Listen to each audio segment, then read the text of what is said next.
Back in 1966, someone came up with a bright idea of running a 1000-kilometer race around the Suzuka circuit. And for our 49th edition, it is a grid of GT3 cars. The return of the Suzuka 1000 kilometers. After a few years away, we are back with a 33-strong entry, and a mega entry it is for round 4 of the Intercontinental GT Challenge powered by Pirelli. Amanda Busick in the pits, David Addison and Joe Osborne trackside, and qualifying about to get underway. Testing yesterday, pre-qualifying this morning, which was a mixture of wet and dry, and after a lot of heavy rain earlier on in the afternoon, we are going towards, I think, a dry circuit now, and 3 15-minute segments of qualifying, which is going to determine the grid. You take the average time across those 3, so everybody must play their part on this 6-kilometer long circuit. Yeah, 18 corners, every sort of corner you can imagine as well. You've got the fast flowing sector 1 to a more tight twistical 2 into that very quick 130R that starts sector 3, which is a tricky final chicane. And then you plunge downhill past the pits. 6.5 hours the race is going to be timed for, but this qualifying session is going to be vital, that is for sure. And in terms of some of the star cars and star drivers, it is a little like a who's who of GT racing. Now, Porsche running 3 cars in retro liveries. One is the Newman colour scheme from 1985's Le Mans win. One of the drivers is Kelvin. He's with Amanda. Hey, David. Yeah, it almost feels like it's getting more and more real down here that we're back at Suzuka for the first time since 2019 as we get set for qualifying here at Suzuka. And you were talking about the Newman colors. Check out these Newman suits that they have as well. And Kevin, we were just talking off camera that you never really know what anyone is up to in pre-qualifying, but now it gets serious. Where is the strength in your team? Well, I think that we have a very strong driver lineup, a team which knows the cars very well, and the Porsche seems to suit this track quite okay. But as you said, we don't really know where the others are at in pre-quali. Sorry, you know, now it's time that everybody put new tires at the same time, run down the fuel, and try to get the pole. We're across from the stands here on the grandstands, and we know people are watching around the world for this return here. What do you hope the show means for the fans here? Well, it's good. You know, Japan has a huge history in motorsport, and we have a lot of fans here, everyone, and I think especially, you know, Porsche with this livery. You know, Japan was a big fan of Senna. Senna drove one of these livery, and yeah, it's great to be in Japan for me. I love this country, and Suzuka is an amazing track. So yeah, can't wait to get going and qualifying, and for sure to be racing and put a good show on for all these Japanese fans here and everyone around the world. Good luck to you guys. And David, I keep hearing these Pirellis go on these race cars down here. It's almost time. It is indeed. Amanda, thank you very much. Kelvin, winner last week in the American round of the FIA WEC. Different type of Porsche, but he's been a loyal servant of the brand. He did have his little dalliance away with McLaren, but Porsche has been a happy hunting ground, whether it's been in WEC or in multitudinous GT3 programs. Winner of the Spa 24 Hours, winner of the Nürburgring 24 Hours. And he shares the absolute racing car with Lawrence Van Thorp, his co-driver from WEC, and Patrick Pilet, another vastly experienced Porsche racer. The other retro liveries, one is from 1981, a Kramer 935 winning livery from here, and the other is the Pig colour scheme from 1971 Le Mans and 2018 Le Mans. Colours that Kelvin carried to win the GTE category. Now, this car, surprise of all, the Bingo Racing Callaway Corvette, was fastest in pre-qualifying earlier. I don't just mean fastest in class or fastest of the GT revival, because it's quite an old car. Fastest outright. Uki Sasahara did an amazing job. Yeah, it was a phenomenal lap, wasn't it? You spoke about 2018 for Estra. That chassis is from 2018, yeah. Original in its purchase from Bingo Racing. So that car, I think, will be up there when Sasahara gets aboard it, a very fast goal-rated Japanese driver. Rei Ito and Shinji Takei are the other drivers, and Sasahara and Takei have already been out this afternoon, not only in these cars, but they've done a qualifying session each and a race in a Ferrari for the GT3 Japan Cup Series. Number 10, Porsche, the Absolute Racing second entry, Antara Zhao, Luke Hartog and Richard Lietz. It's going to be Ricky Lietz to go first. and Porsches are plenty across Absolute, Origin, Phantom Global, and also you've got Andrew McPherson's AMAC Motorsport team. 33 cars in total. WRT operating the quick BMWs, and Raffaele Marciello, who's been a victor this season at the Nürburgring, he shares 32 with Kelvin van der Linde, winner at the Nürburgring and Bathurst, and Charles Weerts, the reigning champion. And they're up against, or certainly Kelvin van der Linde is up against, for the championship, 31 BMW of Augusto Farfus, the 2020 Intercontinental GT Challenge champion, with Nick Katzberg, who drives number 2 Corvette, and he's got some pretty tasty co-drivers, Scott McLaughlin being one of them, the triple V8 Supercars champion turned IndyCar racer, and you've got Alexander Sims, IMSA champion, Spa 24-hour winner. The CVs are pretty impressive, aren't they? Yeah, it's a real who's who of GT drivers this weekend here, isn't there? And it's a real good mix. We've also got 28 Japanese drivers represented on the grid, so that's phenomenal to see that local support. And a Korean driver here, Kim, aboard the Porsche. They had a pretty tricky pre-qualifying session this morning, that 33 car. They'll be hoping for more pace this afternoon. 33 is the Volglas Motorsports car. The Korean driver is Phil Kim. His first race in a GT3 car, the team's endurance debut. The first time Phil Kim has raced a Porsche, because he's been in the Ferrari Challenge for the last couple of seasons. And he's got Dan Arrow and Liang Jiatong for company. 500 is going to be the Gojigan car, and that is ready to go at the far end of the pit lane, which is very busy indeed. And we've got, for Intercontinental GT Challenge purposes, different drivers eligible to score points for their manufacturer, but it really is about the teams as much as the drivers in the overall standings. But there is the Independence Cup, and there's a joint championship lead. Kenny Habul and Ralph Bode tied on points with a win each. Yeah, and that's going to really come down, and it's going to go to the Indy 8 Hour as well in October, that Independent Cup as well. So that'll be interesting to see where it ends up. So you might have heard in the background the klaxon sounding for the countdown, and then you'll get the bleeps for the seconds before the pit lane is opened at 5 past the hour. The team's ready, the driver's on board, looking down the pit lane. Number 360, the run-up sports Nissan. The actual car, never mind the drivers, have been doing the Japan Cup as well. Masaki Nishikawa, Atsushi Tanaka and Yusaka Shibata, the 3 drivers involved.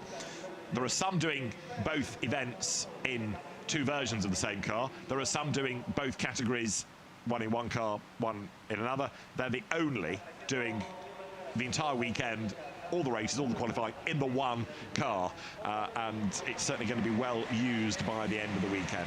Right, let's have a quick look at the circuit, Joe. It is drying all the time. Is it bone dry, or is it still a bit damp offline? It's definitely damp offline, isn't it? The drivers were saying it's hard to distinguish between the wet and the dry damp area side, because it's this brand new surface. You can see damp patches offline. The track will be green in terms of all the rubber being washed off, but that's been the theme all weekend, so I don't think this is going to be particularly surprising to any of the drivers. I think it's going to be a fast qualifying compared to what we saw in 2019 when there was a super pole. Farfus was on pole with a 2-minute 0.4. I think the pole time's got to be in the 59s. Will the combined average be in the 59s? That's a harder call, but I think we are going to see cars go sub 2 minutes here at the very fast resurfaced Suzuka circuit. The older Porsche there in the background just joins the queue. 51, the 991.2 of Andrew McPherson, Ben Porter and Grant Denyer. And fans perched around the circuit. I think 9,000 has been a Saturday crowd figure reported, which is pretty good for qualifying day, and a lot of promotion by the circuit to get people here for race day. The return of a truly historic race, and you've heard drivers across the day talking about not only a great circuit but a great country as well, and the enthusiasm that the fans have. Every time we've walked into the paddock, there have been so many of them crowded around the garages looking for autographs, many with books, model cars to sign. You know, the enthusiasm level is Spa-like. It really is, and we're looking here at Maizawa, and the queue that he had around his autograph session. Very famous fashion designer. He's been into space, and the obsession that the fans had with him, almost too much. You could see him like going, I'd quite like to concentrate on qualifying in the next 20 minutes, but they all love their fans, and someone that loves GT racing are those 2 drivers there in the 50 AMAC Motorsport car. And Grant Denyer was, as befits a TV presenter in Australia, being the character. A very handy driver is Grant as well. He's done the Bathurst 1000 repeated. I think he was 9th one year. He's been successful on track, very popular presenter back home, and his father Craig Denyer, big motorsport impresario. He was the man behind the 2 Bathurst 24-hour races and what was initially known as Pro Car, which morphed into GT World Challenge Australia. So a good family, the Denyers. If you get a chance to hear from Grant, no doubt Amanda will rise to the occasion, but he's a great little character and a handy driver as well. Ben Porter, Andrew McPherson, the other parts of that driver combination. Track live then for Q1. If you're new to all of this, let's just explain that there are 3 drivers per car. Everybody must do 1 segment of qualifying on a nominated set of tyres that driver must also carry into one of their stints for the race, and we don't add the times together, we take the average of the 3 times added together for the qualifying grid order. So this is where the bronzes have got to try and do as close to a pro job as they can. Yeah, so we do add the times up, and then we just divide by 3. Yes, but you're not going to get a time of, let's say, 9 minutes and 50 as a... I might do if I was out there driving, speak for yourself. Only if it was a gun lap, yeah. Exactly. But it's going to be the average that is your given time.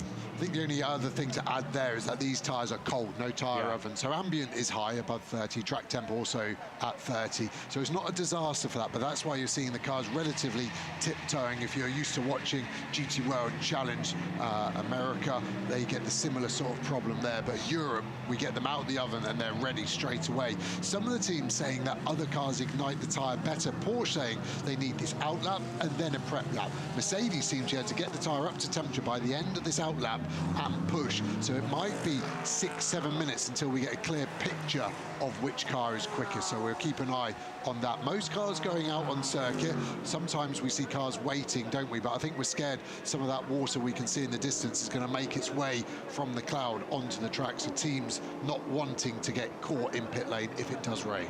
And also for the later part of qualifying, the light's going to be going because it starts to go dark round about 5:30. We're not that far away. Once it goes pretty quickly. So for the later drivers, it's effectively night practice again. They had that last night. We've had a couple of cars over the course of yesterday into today needing engine changes. We'll come to those as and when. But most people have got away without incurring anything like damage. As you look at the Pink Pig, number 23 Porsche, that is going to be hustled along by Klaus Bachler for the first part of the session here. So it is a couple of Mercedes at the front. They're going to hit the running lap. Zach Rubicon in the 27 Mercedes going through first there. And they look like they're attacking turn 1, that first group. You can see cars still weaving left to right over the pit straight, which to me would mean you're not ready to go. A few Ferraris still getting some tyre temp. So the next lap is when we'll start to see half representative times. 15 minutes around here does go pretty quickly. We were looking at laps around the 2-minute mark from earlier on in the day. It was the Corvette, as I mentioned, that was the fastest. 2 minutes 0.4. Now, okay, it wasn't qualifying. It was a session being run to a completely different run plan. But anything below 2 minutes, people are going to be happy now. Yeah, that's definitely the mark in the sun that everyone will be aiming at, and drivers will be pretty pumped up. Brand new set of Pirellis. The Pirelli ignites so well. The first 2-3 laps so fast, and then a drop-off of anything over a second and a half, some of the drivers saying around here. So it'll be interesting to see how long those tyres can last in qualifying. Masaki Nishikawa for run-up sports in the much-worked Nissan, coming up to the second part of the Degner right-hander. Turn right, very short straight, turn right again. There's the Maizawa Ferrari 555, and that has the eponymous team manager at the wheel of it, or the team owner. So Yusaka Maizawa goes first. There's 45, one of the 2 Ferraris that Ponos Racing has for Tsujiko, Cozzolino and Yamasaki. They've also been in Japan Cup duty, and it's Yusuke Yamasaki at the wheel of the car. Yeah, and it's a purple sector 1 for this car, but that sector is, I think, 3 seconds off what it needs to be. And as he crosses sector 2, I think the pole lap will be somewhere 1 minute 31 as they cross this sector 2 now, and that's a 1:44. So I think that's quite a long way off at the moment. Let's see, people also trying to find some space, and I think he's going to get held up by everyone there. And now he needs to find his own space, which he's done very well in a short amount of time. So drivers then starting a proper flying lap, prep lap if you like, done. And Nakanishi does a 2 minutes 9, so they're nothing sparkling as yet, but they will get there. And of course in Q3 the cars are going to be at their lightest, aren't they, because you won't be refueling through the session, so the cars get lighter and lighter and lighter. Let's have a look there at the 00 Mercedes, and that is the Good Smile entry. Bingo Racing having had a good start to the day with that cutaway Corvette. Let's go to Amanda. And team owner from Bingo Racing, Shinji Taki, is currently on track making his qualifying effort, but this guy was the fastest in pre-qualifying earlier. And Uki, we talked to you just about your strength here at Suzuka. Now that it's real, how will that advantage help you? Yeah, you know, I've done so many laps around here, and I know this car very well.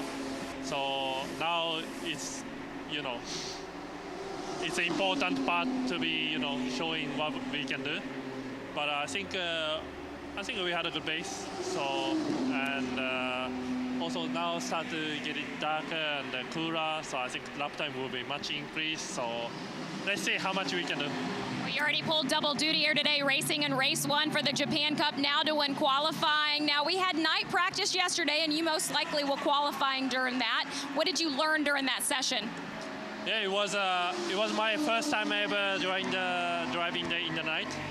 But I mean, it's really cool. I mean, yeah, always I can see the crowd and lights, and it's like a little bit different Suzuka. So it's my first experience.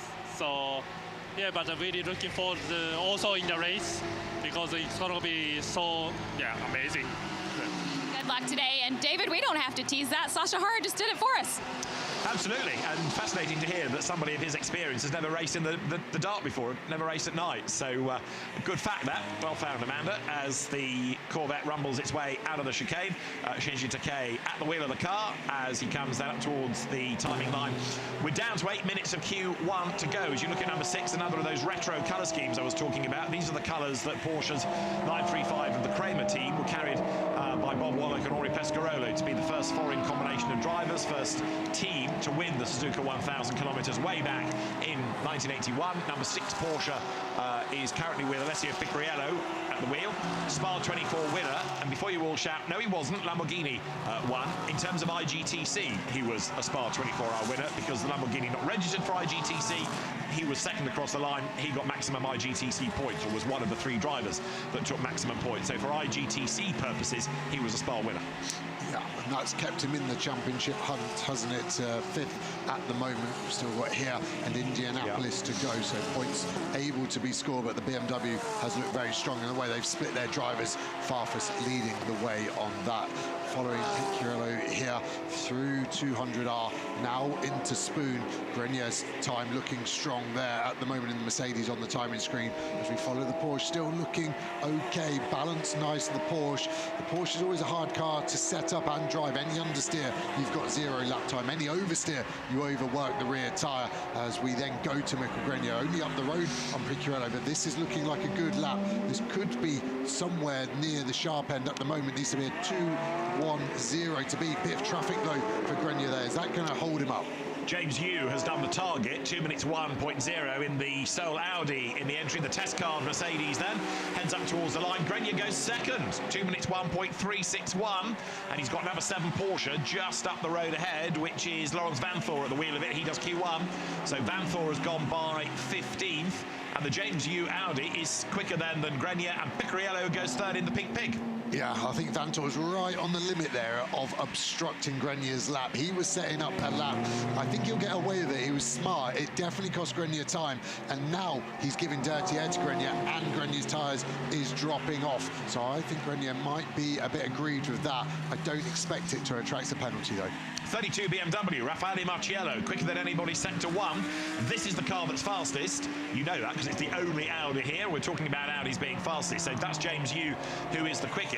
Now, what about BMW's chances then? Here, heading towards us, is the joint championship leader, Augusto Farfus. He headlines 31, 17th in the times at the moment, and he's caught up to number 33, the Volgas Motorsports Porsche, that in fairness gets out of the way neatly coming into the chicane. Klaus Bachler is now shown as driving the Pink Pig, and he's up to 4th, so quick change. It's Bachler aboard 23, and he is now 4th. Sorry, I'll try this again. He is 4th. Picariello is 3rd in the white and pink Kramer colours. Farfus goes second with that lap, slightly traffic affected. Marciello's the man to watch though as he crosses the line fastest, 2 minute 0.2. The pace is lighting up.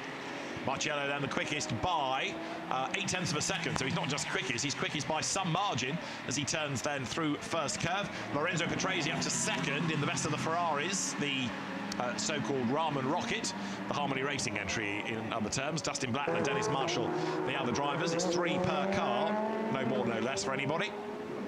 We need a lap out of number 7 yet, don't we? Lawrence Van Thor still 22nd. Yeah, just coming out of the last corner. I think he's had to overtake the 27 Mercedes, though. There's in between this Mercedes and Grenier, who's had to back off. So what can Van Thor do? He goes 5th now, that second off Marcello's pole lap. We just had our first lap time deletion.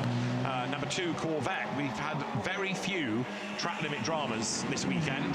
The nature of Japanese circuits, actually, they're not a problem over here particularly. They don't go in for these curbs like in Europe or run-off tarmac. There's just grass.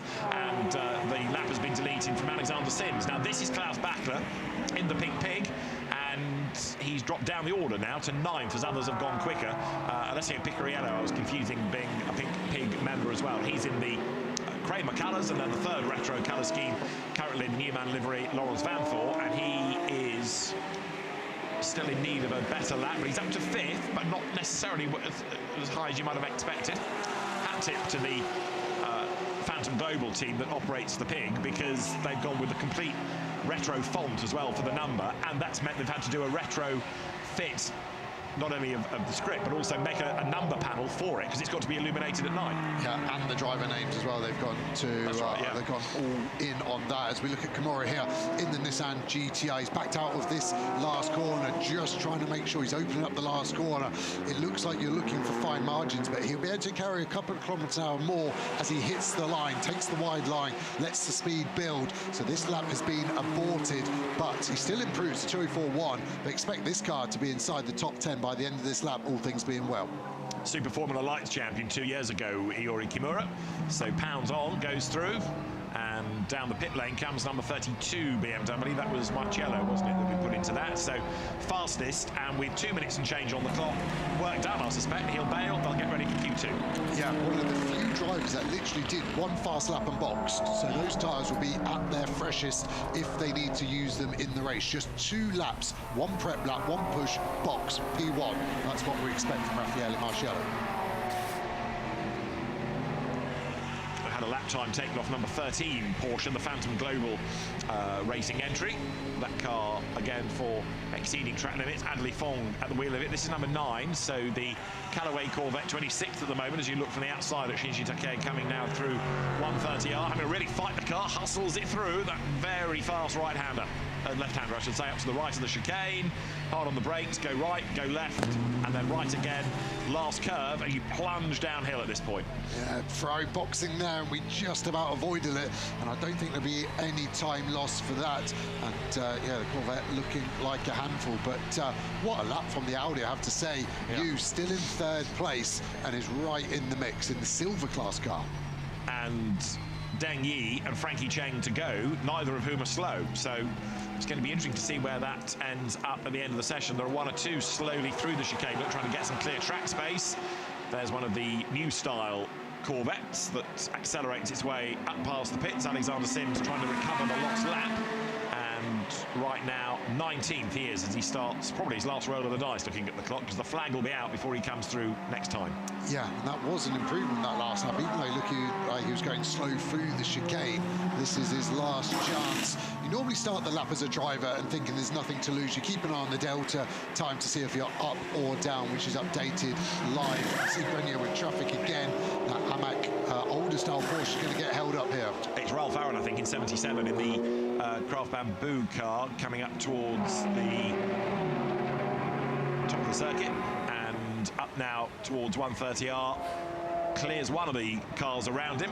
No, backs out of it. In fact, Ralph Aaron has decided that it's not worth it, so he slows right down, and that's going to be the end of the run, isn't it? Because he's going to be lucky to start another lap. Slows right down on the line, which might not be ideal. He's trying to find clear track space, but he's going to be just about able to start another lap if he wants it. Yeah, just. The good engineers will be saying you've got 10 seconds safe if you need to back off, and he'll cross the line with about that to go. Lawrence Van Thor comes down the pit lane 5th then. So BMW, Ferrari, Audi, BMW, Porsche, Mercedes, AMG is your top 6. Yeah, real good split that, isn't it? 5 different manufacturers inside the top 6, and you can see here the other retro Porsche alongside the pink one, the Picariello. These look and okay. 25th for Lee in this session, and he will take the checkered flag on this lap after he looked like he was compromised by traffic. Yeah, over the timing line goes 86 then, so Karong Lee goes by, and that's into the pit lane, number 21, the Ferrari second fastest, Lorenzo Petresi. A good effort done, so the best time, 2 minutes 0.251 from number 32 of Raffaele Marciello. Still one or two drivers to finish the session, including Ricardo Leeds here, number 10 Porsche, the absolute car. Yeah, although we're late in the session, his previous lap, sector 3, was the best for the car. He's gone through sector 1. It's not an improvement, 1.1 off the ultimate fastest, but at least at the moment 2 seconds off pole, so it could still be an improvement in the lap as long as he doesn't lose more than 9/10 to Marciello in the final 2 sectors. But that will be a big ask as these tyres start to lose their peak performance. 13th he is. You might argue that Ricardo Leeds is not the outright fastest driver, but he is perhaps the most experienced, very savvy. Tiny error made there going through Spoon Curve, but Ricardo Leeds, a veteran Porsche racer, but what he doesn't know about racing these cars is not worth knowing. No, really not. An adjustment of the piping there for the air ducting, actually getting blown in the face as he builds a speed over 250 kilometers an hour into Spoon. Drivers telling me they can do that flat, and that is pretty phenomenal in a modern GT3 car to be flat in 6th gear through that over 90-degree corner. So the checkered flag out as Ricardo Leeds then is going to be 12. Number 30, which is the Team Handwork Challenge, Nissan, has been reported for a yellow flag infringement at second curve. So wasn't aware of anybody having been off to trigger a yellow, but a yellow flag infringement noted, say Race Control. And then the different dynamic here is that first session, everything was cold, the brakes and the tyres. This time, of course, the tyres will be cold when they put them on, but the brakes radiate so much heat. I wonder if they'll be able to turn that tyre on slightly quicker. It was no one did a push lap on their first fly, but that is when the compound of the tyre is at its best, but the pressure wasn't matching on that first run, obviously, for any of these 33 cars. We could potentially see a difference in quali 2 and 3 on that. So as the teams head to the pit lane, a quick driver swap, new set of boots, and Raffaele Marciello then fastest by 0.2 of a second. He's going to be pretty pumped about that, Amanda. Well, in this group of drivers, Raffaele Marciello has built a 2/10 second in qualifying to help out his co-drivers as we get set for this next qualifying session. And Raffaele, Joe Osborne said it's just what we've come to expect with you. How do you do it? I don't know. I mean, we don't really care about quali attending a race long like this. Tomorrow will be tough, so we try to start in front. But I mean, it was a good lap, free. It was a bit messy with yellow flag and stuff, so I was lucky to have a clean one. You set your lap, came right into pit lane, saving those tires for tomorrow. How critical will that be?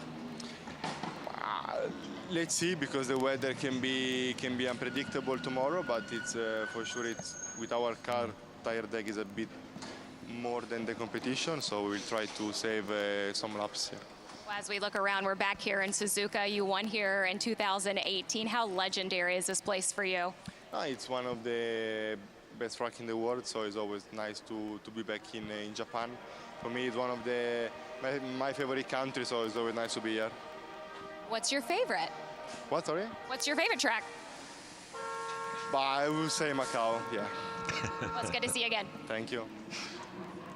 If Amanda was hankering after Indianapolis is the answer, thwarted, but Raffaele Marciello then has had good success at Macau, as he has here. Let's have a quick look at who was quickest in the other classes. Pro is obvious, it's Marciello for outright. 21, Lorenzo Petresi fastest in bronze. That's a really quick bronze car. Silver, it was James Yu in the Audi. In Pro-Am, it was number 28, Mercedes. That's the car of Ben Barnicoat, Kevin Say, and Jonathan Hui. And then in Am, the AMAC Motorsport car, Ben Porter, Grant Denyer, and Andrew McPherson.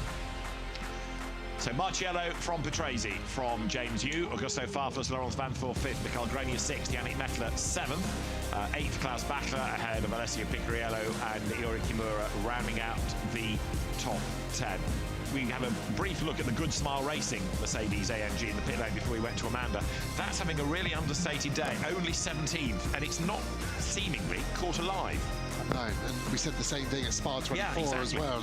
Just expect that car to be much higher up. Kamui Kobayashi, in next, so we'll get maybe a better read of what that car can do. Giancarlo Fisichella you're going to see in the next part of qualifying as well. 19th, the LM Corsa Ferrari.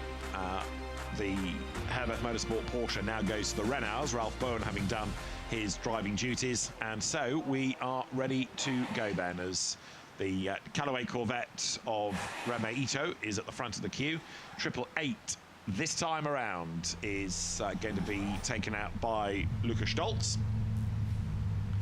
another key member of the Mercedes AMG stable for many, many seasons now, and an absolute specialist of these cars. Bathurst 12-hour winner, Gulf 12-hour winner, and the countdown continues then with the Corvette at the head of the queue. That's the view looking from on board the 2018 built chassis. You can hear that 6.2 litre V8 fire up. See the driver starts the engine with a button on the steering wheel, so in the pit stops they don't have to move their hands. They're ready to fire up and go as soon as possible, and that will be important in the race. There is a minimum pit stop time, but the teams will want to cut that as fine as they can to the minimum 78 seconds. See the Porsche driver there, Antares Al, changing the steering column adjustment, really well thought through on the Porsche. It's a huge stick that extends. It's easy for the driver to grab hold of and change in between 3 different drivers this weekend.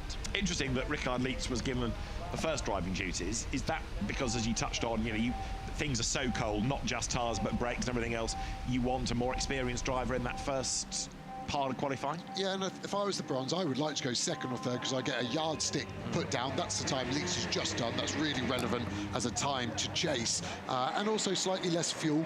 We sometimes get fixated, you put your fastest driver last, because that's when the car will be its fastest, but it's the easiest to drive at that point, and when it's a combined time, it actually doesn't matter, does it? So there's an argument that you should give the easiest car to your AM driver to make their life as easy as possible.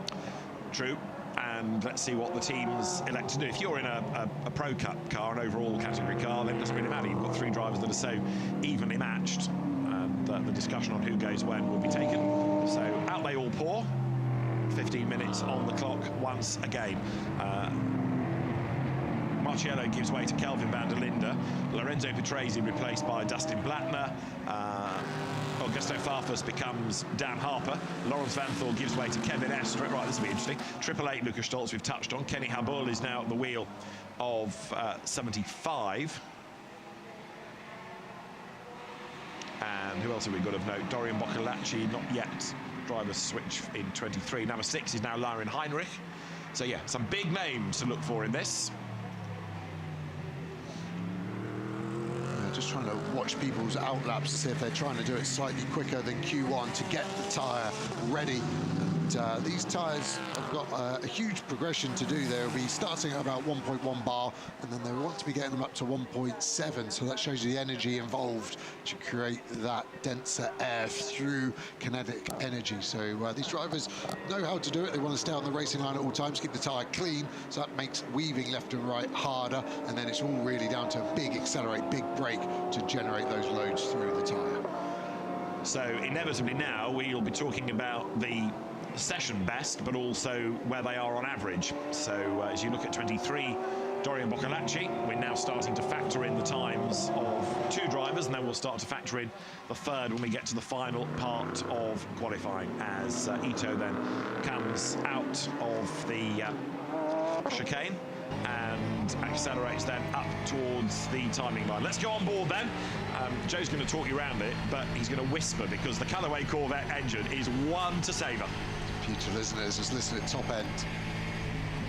Sixth gear down to fourth gear through turn one and into an ever-tightening sequence of corners into two. Got to get the car over to the right, set up for turn three, where it's just a lift off the throttle. You don't need to brake, rolling the speed through as best we can. Don't want to overcommit though, because if you're going too deep to one of these, the next one is compromised. That's why it's so grueling on the drivers. Get too greedy, you get punished instantly. Now the speed and the elevation starts to build through turn seven. We're shifting up to fifth gear, 170 kilometers an hour as we have to hit the brakes for turn eight. We've got a few cars in front that we're worried about as well. The first one there, the Porsche, the Herbert Motorsport Porsche, on an outlap, so it's much, much slower. Great illustration of how little grip the car has when those tyres are cold. We've got this annoying kink at 10, which compromises our setup for the slowest corner of the lap. Some cars all the way down to first gear, and this Corvette's the same, 50 kilometers an hour. Now hard on the throttle through 200 R,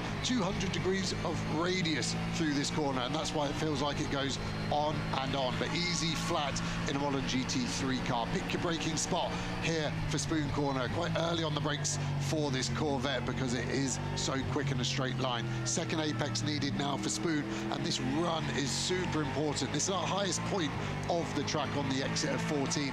I think we're still getting tyre tempers where you can see the weaving left to right, just trying to keep them clean. We'll also be thinking about track position. Are we going to try and get past this car in front to make sure that we've got the best possible opportunity? It's the absolute Porsche in front. I think we're going to back out of this into the final corners, try and find some space. We don't, and we send it down the inside, and I'm surprised the 7 car there didn't defend that position, because now the 7 car potentially going to be compromised. This is qualifying, not a race, but that got spicy into the last corner. Yeah, 7 is Kelvin who's no shrinking violet, so Kelvin lets the Corvette go. Over the line goes the Corvette. Thinking of quick, also Lorenzo Petresi from this car was good early on. Amanda's with him. And it's currently Dustin Blattner in that car making his qualifying attempt. And for Lorenzo, he was fastest in the bronze for his effort. And the Ferrari has gotten a lot of attention here this weekend for how it looks. Why is it now going to get attention for how it's performing? Yeah, I mean, the weekend is going quite well. It was the first time for all of us three here in Suzuka, and I must say it's amazing. The car is behaving quite well. Already yesterday we saw it was quite good, but obviously, you know, it's from now that it starts counting. But I must say, yes, it's going quite well for now. On the back of that 296, it says, "Eat my ramen." How many drivers do you hope see that tomorrow? I mean, we hope a lot. You never know, but let's hope a lot, yes. Nice job, Lorenzo. Thank you. Yeah, eat my ramen. The ramen rocket, the Harmony Racing Ferrari has been dubbed. Right, one or two others still prepping tyres. Look in the background, and we are down to 9.5 minutes as the Ferrari heads towards, as you can see, it's getting a little darker. It's been dark on and off over the course of the day because of leaden skies. We've had heavy rain. What else would you get at Suzuka? But now the natural light is starting to fade. Patrick Pilet there looks on. In the overalls, he will do the third part of qualifying in number 7. Another Porsche veteran, and somebody who's also spent quite a bit of time in LMP2 prototype machinery in the last few years. Dan Harper battles on, and he's got Kelvin and Linde behind him. So the two WRT BMWs, formation flying. Yeah, look like they're working in tandem, don't they? But still getting those tyres up to temperature potentially, because they would be falling over each other at this point. And just looking, it does look like we're up on the delta though, and we're going to push through on the teammate there. So Linde getting past Harper, and what an arty shot, great BMW marketing one there. Yeah. You just photoshopped the Mercedes out of the background, but yeah, you can see the difference in headlights, can't you? You can see Van der Linde just with the normal sort of daylight running lights, whereas Harper's got full endurance spec. Tomorrow in the race we'd still have just under an hour and 50 minutes remaining as well, so that shows you how dark it's going to get. Number 2 Corvette, now Nick Katzberg at the wheel. It's a cool circuit, this, and we know that because in his pre-race press release quote, he used the word cool about a dozen times. He's gone fastest, that's cool. 2 minutes 0.385 then is his time, and 2 minutes 2:099 to go top is the combined time, the average time. Yeah, cool job by Katzberg there. Just under 2/10 off Marcello's fastest lap in Q1. So suddenly the Corvette waking up. We saw Sims lose a lap to track limits, but it wasn't really a quick enough lap anyway to be at the sharp end. So Sims obviously not happy with the balance of that 2 car. Kenny Habul in number 75 up to second now, both in the session and on aggregate. Yeah, just looking at Sims's best time is a 2:03.8. So Katzberg's just gone nearly, what's that, nearly two and a half seconds quicker. So yeah, that's going to be a real hard one for the 2-car. We'll be nowhere when we get to the end of Q3. Anders Fjordbak here, very experienced racer, mainly in prototypes these days, but Anders Fjordbak, the Danish driver in the Porsche, he'll be a man to watch as he hustles on, coming through 130R right now. We're starting to see cars flow through at an alarming rate, aren't we? Here's a good Smile racing car. Kobayashi again looking like they're backing out of it, and the Corvette doing a nice job of getting out of the way of Estra, who didn't get out of his way that nicely. Estra on a relatively strong lap here, accelerates out the last corner. Where's he going to break the beam? He's trying to get a bit of a slipstream off the Mercedes. It's 2:09 goes up to second in this session, potentially going to get held up by the Mercedes on the next lap as the light's really starting to fade quite quickly. Has Katzberg got anything improvement-wise underneath? He was fastest out of anyone in Sector 1, his personal best in 2. Is this going to be our first sub-2-minute lap of Suzuka for IGTC? And it is, not by much, 700ths under the 2-minute mark. What a lap, Nicky Katzberg. Fair play, excellent job done then. So Katzberg fastest. But the lap not credited. Has it been taken away? He's shown as a 1:59. Anyway, Nick Katzberg, 1:59.936. Yeah, it is the fastest. It does stay. It's not a track limit drama. And where does that put the car on aggregate? It puts it 5th.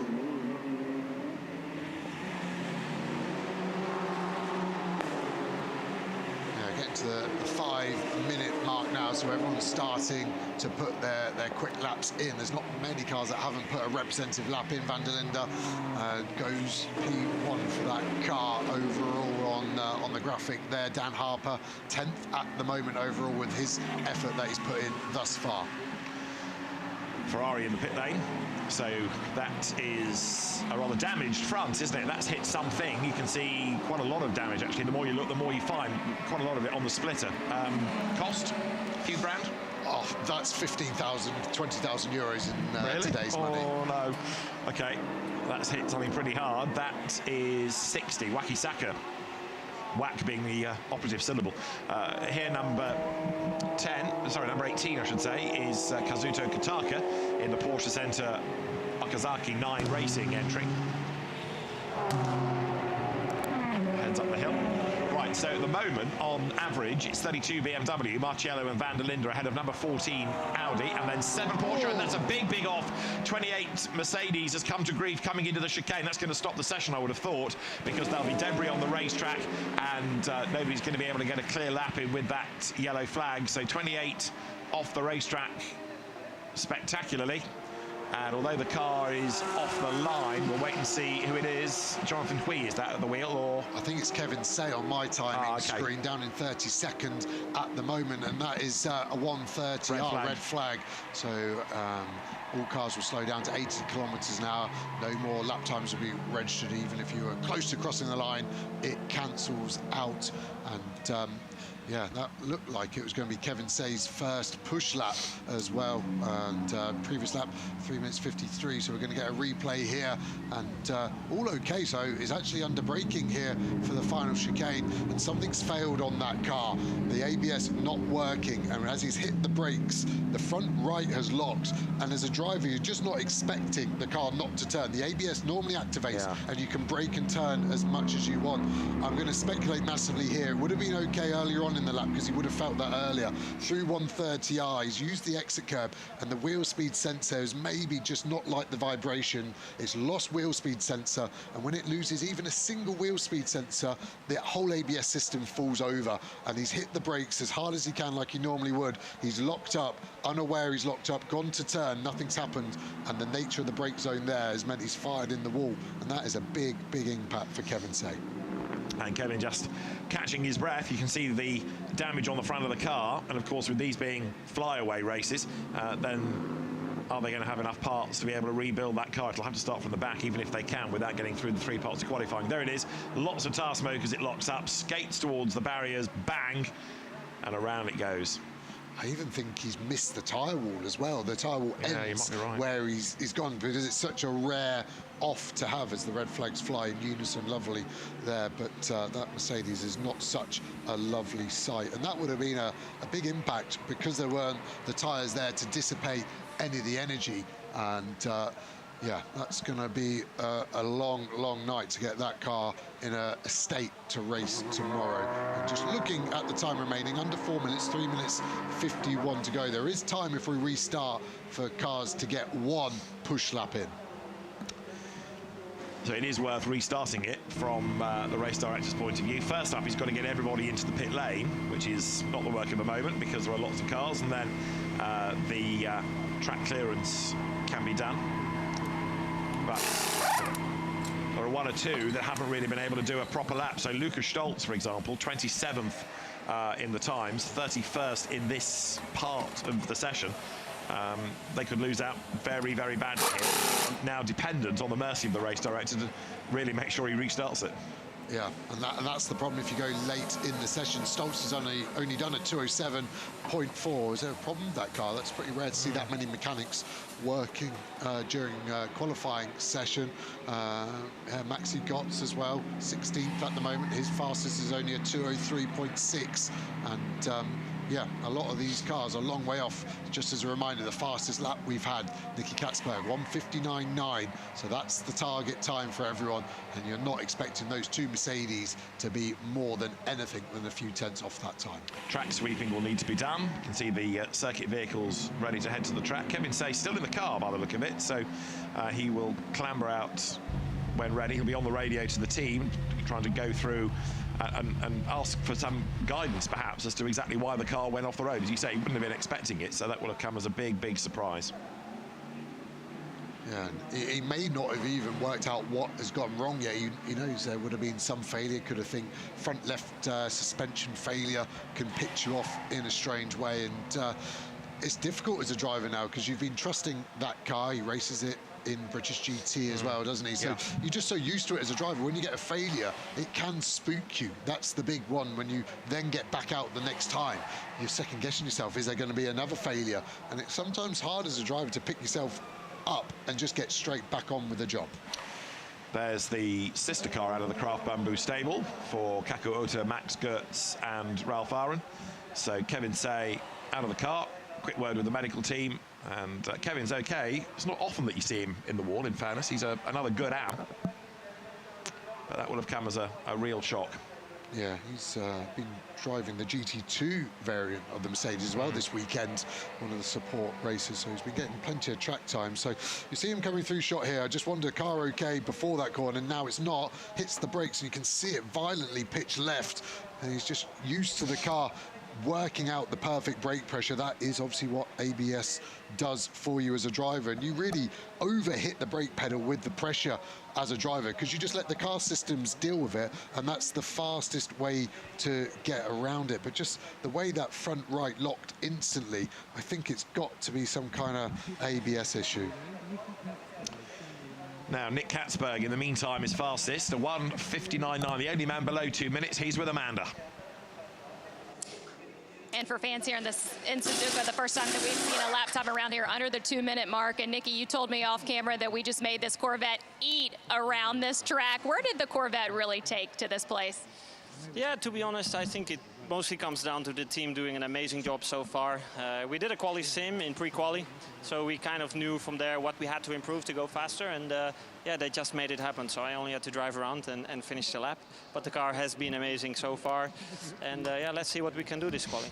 Alexander Sims kicked off the effort for you guys, and now Scott McLaughlin is in that Corvette ready to kick off his qualifying effort. Big news around his arrival here in Suzuka for y'all's team, an IndyCar driver. First time to Japan for him. What have you helped him with? Oh, he doesn't need any help, to be honest. The only thing he needs help with is managing all his fans outside. The fans have been unbelievable this weekend, and yeah, he seems to be very popular. He says that he really loves the circuit around here. What's your favorite part of Suzuka? I would say, I think it's called 130R, the fast left-hander. It's just an awesome corner. It's almost flat out, so it's yeah, very tricky to manage. But yeah, this track is just wonderful. It's old school. The first sector with the S's, unbelievable.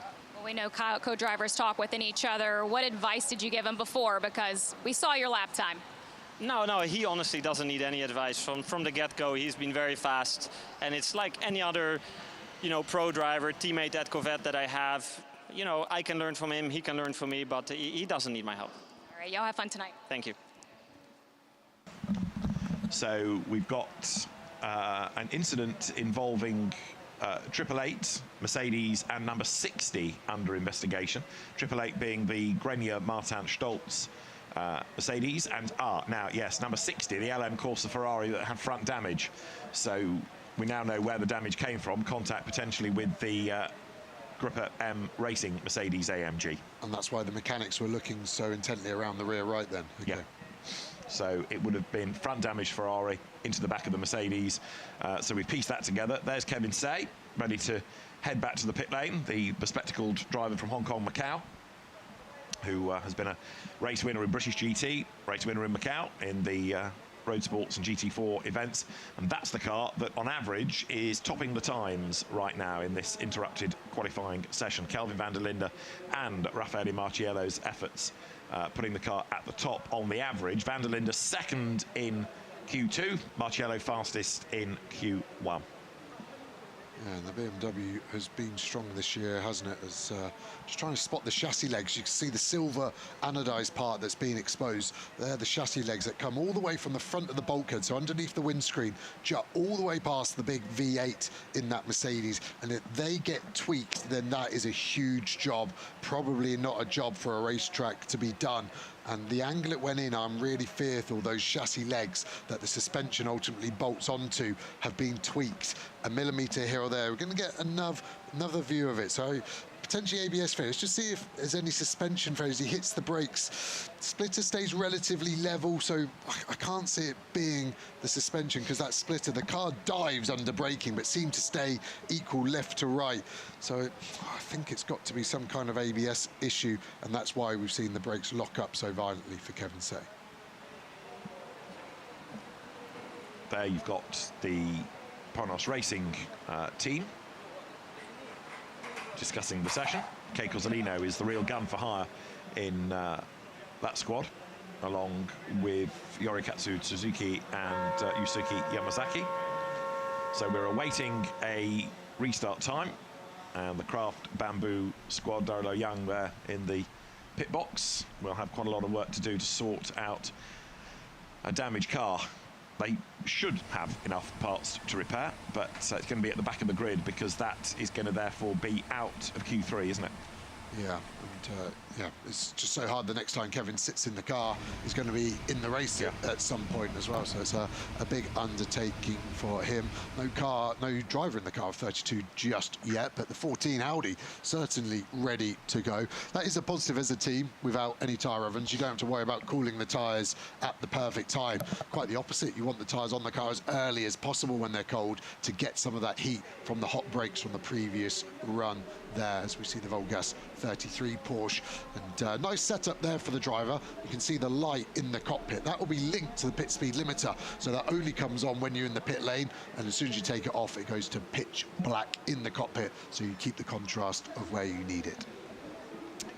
There, the pink pig liveried number 23 Phantom Global Racing Porsche that Dorian Boccolacci will be on track with. The car shared by Patrick Niederhauser and, as you saw in Q1, Klaus Bachler. So another very, very strong driver combination there. Yeah, lovely livery, isn't it? Looking mighty, mighty swine. The heart of racing by SPS Mercedes, the car of Ian James, Zach Robichon and Alex Riberas. And Ian James is 21st in this session with that car that on average is to be found 18th.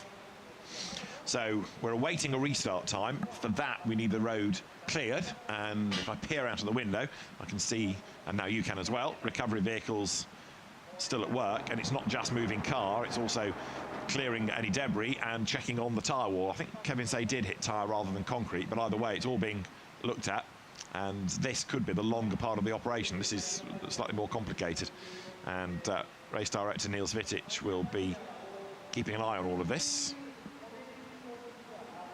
I was actually going through the briefing notes on the rather long flight out here, and Suzuka, one of the rarity in circuits that actually charge the driver for any damage. Okay. So there's an itemised billing for tyre wall. If it can be repaired, it's quite a lot cheaper than replaced. But it isn't just the car you have to repair, which is really salt and a bit of battery acid in the wound, isn't it? You've just written off potentially your GT3 Mercedes, and now the circuit wants some money as well. And there have been some big accidents here over the years, so yes, Suzuka know how to charge. Is that what we're saying? It's an interesting policy. Right, the teams then await news, and the field drivers staying in the cars. Don't think we're aware of anybody that's bailed, because there is still, as Joe was saying, the chance of being able to put in another good lap before the end of the session here. Yeah, the problem now is actually, because it's been such a lengthy red flag, the tyres have gone from hot to relatively cold, and that's what hardens the compound of the rubber. So I don't think anyone's going to be able to improve in Q2, apart from Stolz and potentially Gotts, because they're miles out of position right now. Now, another popular IGTC racer, Australian Kenny Habul. Amanda has found him.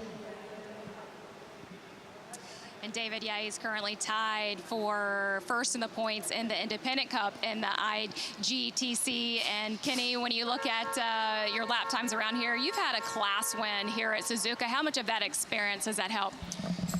Normally a lot, but it was 6 years ago, so I forget most of that. You remember a little bit, not that much, to be honest, but I'm happy. Everything's going good with the car. It's just a shame about the red flag. That was my fast lap, so a lot of people got caught. But we're still in good position overall. I think we're around the top 10, so we'll see. I was just watching the video with this guy lost ABS in the Mercedes, and I thought that poor guy needed some NASCAR experience, because they don't have ABS. And unfortunately, I think he got scared and he just kept his foot into the brake and just locked up and hit the wall. But sorry for him, it happens. When you think about this race being announced back onto the schedule and being back in Japan, how important is this market to IGTC? I love it. I've been saying to Stefan, we need to come back here. He said it was hard work with the COVID shutdown, but I'm really happy. Everyone loves it here. Everyone loves, I mean, I go to Tokyo before the race, after the race, so I love the food, I love the people. Probably the best fans anywhere here, very friendly people. I would say within the Fat Paddock, you're one of the fan favorites of drivers, and always the fun liveries and your fun character. Where does that come from? If only I could speak Japanese, I'd have some girlfriends. No, I don't know. They love the car. The kids love the car. The kids love the crocodile. We gave out a lot of shirts. Really nice people. Really happy to be here. Good luck this weekend, Kenny. Thank you. Yeah, great asset to the IGTC paddock, Kenny Habul. He had a season racing in Europe, you might remember, a few years ago, but outright winner of the Bathurst 12-hour, and there is the Sun Energy 1 Mercedes AMG ready to go as the light continues to fade. Looking out of the window, it's marginally brighter than the cameras would have you believe, but it is certainly going darker. Yeah, the next 20 minutes will be zero difference to you as a driver, but after that, the Q3 drivers, I think, will start to struggle picking their markers, and that's, again, for some drivers, yes, they might be factory drivers, but a lot of them, their first visit here, is that going to start to favour the local drivers? Like I said earlier, 28 Japanese drivers out of the 99 of this grid, so that could swing in their favour, might throw some upsets there, but lovely interview with Kenny Habul, and that's what I love about GT racing. The bronze drivers, they're the foundations, they're successful business guys that have made their money and they're doing this for fun, but they take it very, very seriously. And that car, 9th at the moment, Kenny doing a 2:03.6, so a super competitive lap time for him and putting it in the mix of the silver graded drivers. There's 31, which is the Dan Harper driven BMW, and as the clouds swirl and shroud the mountains, we await the resumption then. 4 minutes, just under 4 minutes, still on the clock for Q2. Drivers staying in the cars so that on short notice they can blast back out, and the track workers busy up at the chicane. their fans await a green flag as well. And right now, it's BMW from Audi and Porsche, the top three. We're looking at about 6 minutes before we can get back underway. 6 o'clock local time is the estimated restart time. And there, the big Ferris wheel that looms over the circuit, big amusement park at the outside of the pit straight here. The flags fly, and the Suzuka circuit busy all day. What Kenny Habul was touching on was that there was a very, very busy autograph session a little while ago before the session started. Really busy pit lane, and the fans here in good numbers, which is great to see. Look inside the WRT pit box. At the far end, Vincent Voss with his head bowed, looking at the data. Drivers chatting about what they have experienced thus far and what may be happening next. Kelvin van der Linde, now has he got out of 32, and is he therefore likely to go back into the session? Right, fast lane is open. We're just under 5 minutes away from being back underway. So the good news is we're not far off, cars on track once more. Yeah, so rush to the fast lane. So a lot of drivers feeling they can improve their times. The only plan B strategy here is, because it's been a lengthy red flag, are some teams going to send their Q2 driver out just to warm the car and brakes back up for Q3. So we'll keep an eye on the sector time to see how many cars improve. What can Luca Stolz do in that 888 Mercedes? Has he got any damage with that contact it seemed to have had with the Ferrari during this session? 98 there, that was a car that had an engine change overnight. And let's head back to the pits. Ian James, we talked about earlier on, 18th on average from the Heart of Racing Mercedes squad. Ian with Amanda. Ian James in the Heart of Racing Mercedes, racing in that very competitive Braun class. How do you guys distinguish yourself in all this talent? Wow, you know, hard racing, you race all around the world, and coming race a new racetrack like Suzuka, it's a bucket list track for me, and we just got to keep our nose clean and go the 1000 Ks. You just got out of the car. It is hot here in Suzuka. You passed it over to Alex. What insight did you give him? Just really about the prep. We don't really run these Pirelli tyres much, so just how to get the tyres in a working range and where the best push laps are. But track's in really good condition right now, and it's a blast out there. For you guys in the Mercedes setup, where is that lap? It is the second flying lap. All right, all eyes on that. Thank you, Ian. Yeah, thanks a lot. So Ian James then walks away and will, by the look of it, not be going back out. So not every car set to restart the session. So let's see, as we are good to get things back underway. The queue is forming at the end of the pit lane. Yeah, and the driver's impatiently waiting to go. And the fast lane opens, and then you just have to sit there, and sometimes it's an awkward amount of time because you don't want to leave the engine running, it will overheat. You don't want to leave the ignition on because it drains the battery, but you need some form of ignition on to be able to talk on the radio. So yeah, it can be quite difficult as a driver of that one, as we get a lovely arty shot there and the view of Suzuka across the bay. And the circuit lighting starting to come on. So yes, there will be some illumination for the end of the day, but not a vast amount. And reference points start to change. And any racetrack, whether it's here, Le Mans, even a stock car oval, in the darkness, they all have a different feel. Yeah, you'll see the brakes glowing, flames shooting out of the exhaust of some of them, the catalytic converters glowing in those exhaust pipes as well. It really is a spectacle, and any racetrack you're able to go to is always incredible.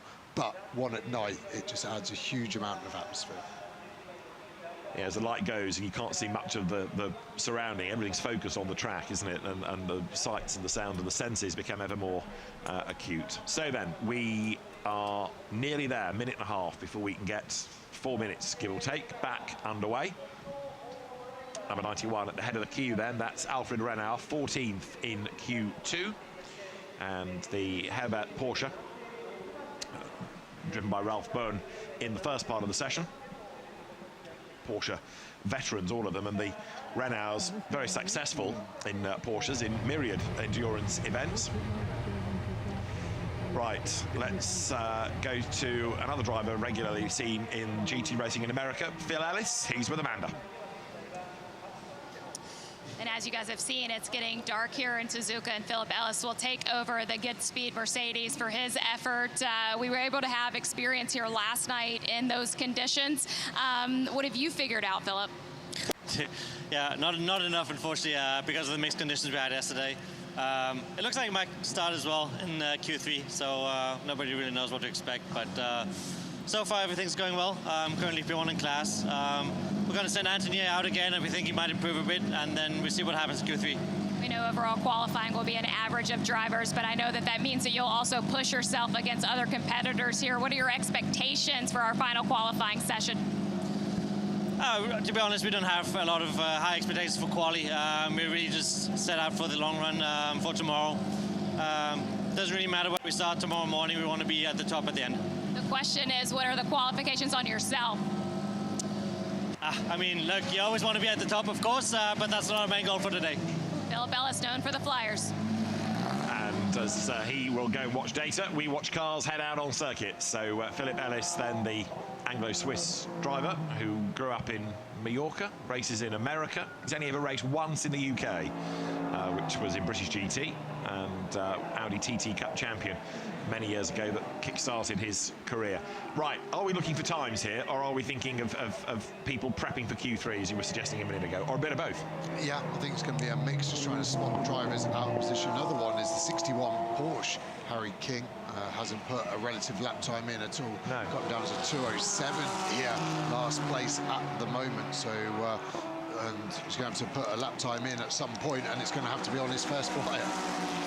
So at the minute, 2 minutes 0.367 is the best. Slightly slower in this than it was in Q1. It's Kelvin van der Linde who has now done that time. So it's the same car topping the times. Still got Katzberg on, ultimately the fastest lap. Sorry, forgive me, yes. 59. The combined time of van der Linde now of Marcello is that 2 minute 0.3.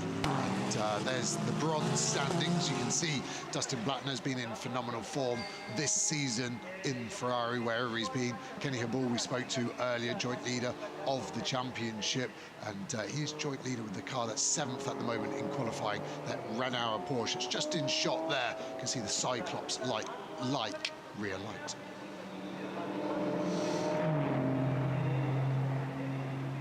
See the hazards flashing on the Nissan there. I think that was originally to say thank you to this Porsche for getting out of the way, but haven't been turned off here. And at the moment, Renault are going very slowly, looking for space. Considering he was in a good bit of space, not many cars leaving pit lane either. I think the hazard lights are just a curveball. I don't think they're indicating any issue, but just add to the atmosphere.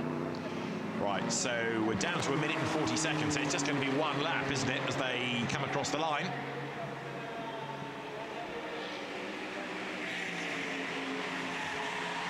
It's almost like a Super Bowl session now, isn't it? It's going to just be this, and what have you got to give? And it's going to be so difficult, I think, for drivers to improve, unless they're more than a second and a half off what they could have done on new tyres pre-red flag.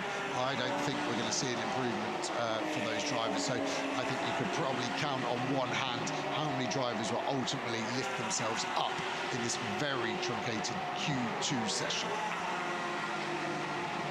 Number 6 Porsche goes out of second curve. Then that's Laurin Heinrich at the wheel of the car.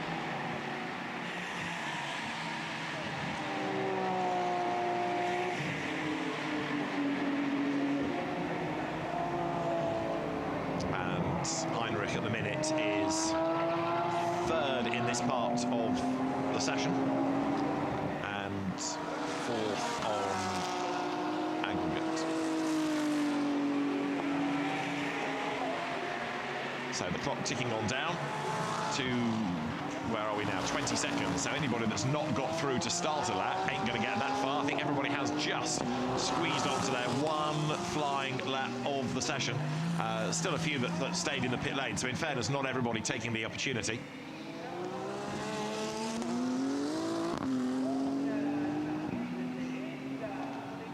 Dan Harper pressing on. So yeah, Harry King is going to be one, Luca Stolz another, that need to find something. And actually Dorian Boccolacci only 29th in this part of qualifying in this session. Yep, so the Nissan's going to give us the first indication of anyone able to improve, and there's a very, very small smattering of green sectors going on at the moment. And you can see the 7 Gott's car there is one of them with a green sector. This will be an improvement, I think, for Gott's, because he was over 3 seconds off Katzberg's time. He crosses the line, it does improve, and importantly for that car, lifts it up to 8th place. I think Harper's going to do something similar as well here in the 31 BMW, 16th at the moment. I don't think he'll get in front of Gott's, but he should get somewhere near the top 10 with this lap if Sector 3 was good. Oh, 5th. That was a mega final sector, actually, considering those tyres. The other one we want to keep an eye to is Harry King. Dorian Boccolacci's just improved, 2 minutes 2.034. That puts the car 8th on average. 888 also. Luca Stolz here, heading up towards the line. The sectors aren't mega, but has he pieced them together well enough? Yes, he has, to go 5th on average. 2 minutes 1.491. Get out of jail free card then for Luca Stolz. We need the 61 Porsche as well. I wonder if there's either a transponder issue with Harry King or the car is in pit lane. Our GPS tracker is showing it's in the grandstand. It didn't register a single lap time for Harry King in this session. So I'm now starting to think there is actually just a problem with that car, and maybe 61 didn't make it onto track at all that session. Okay, on to ponder.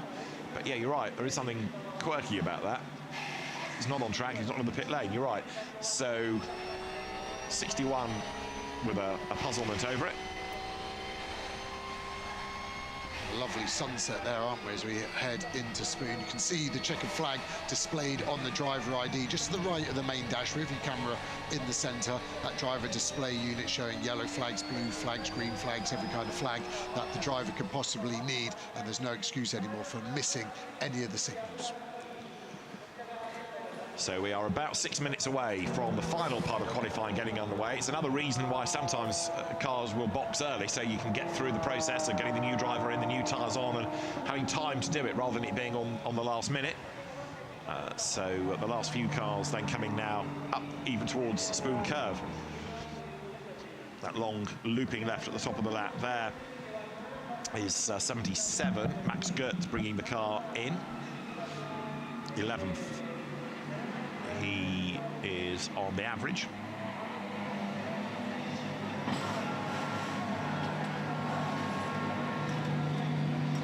How did 00 get on? The crowd, so the Good Smile Mercedes AMG, again, that is just struggling. It's 13th on the average, but not where you expect it to be. So Nick Katzberg then, the fastest out of Q2. That 1:59.936, hauling the car up to 10th now on average. I'm actually hearing directly from Harry King there's a problem with the car. It was involved in a crash in Q1, so that's why we didn't see it in Q2. Yeah, poor old Harry's had a sort of up and down kind of a season.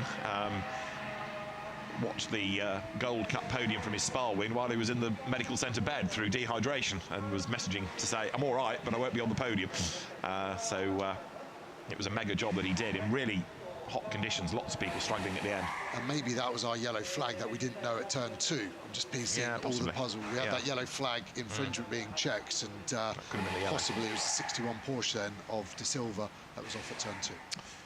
All stacked up, doesn't it? So another car with some damage.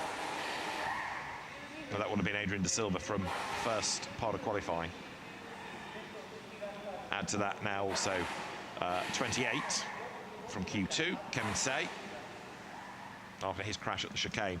So what's Q3 got in store for us then, as everybody is set to go and some more arty shots being taken?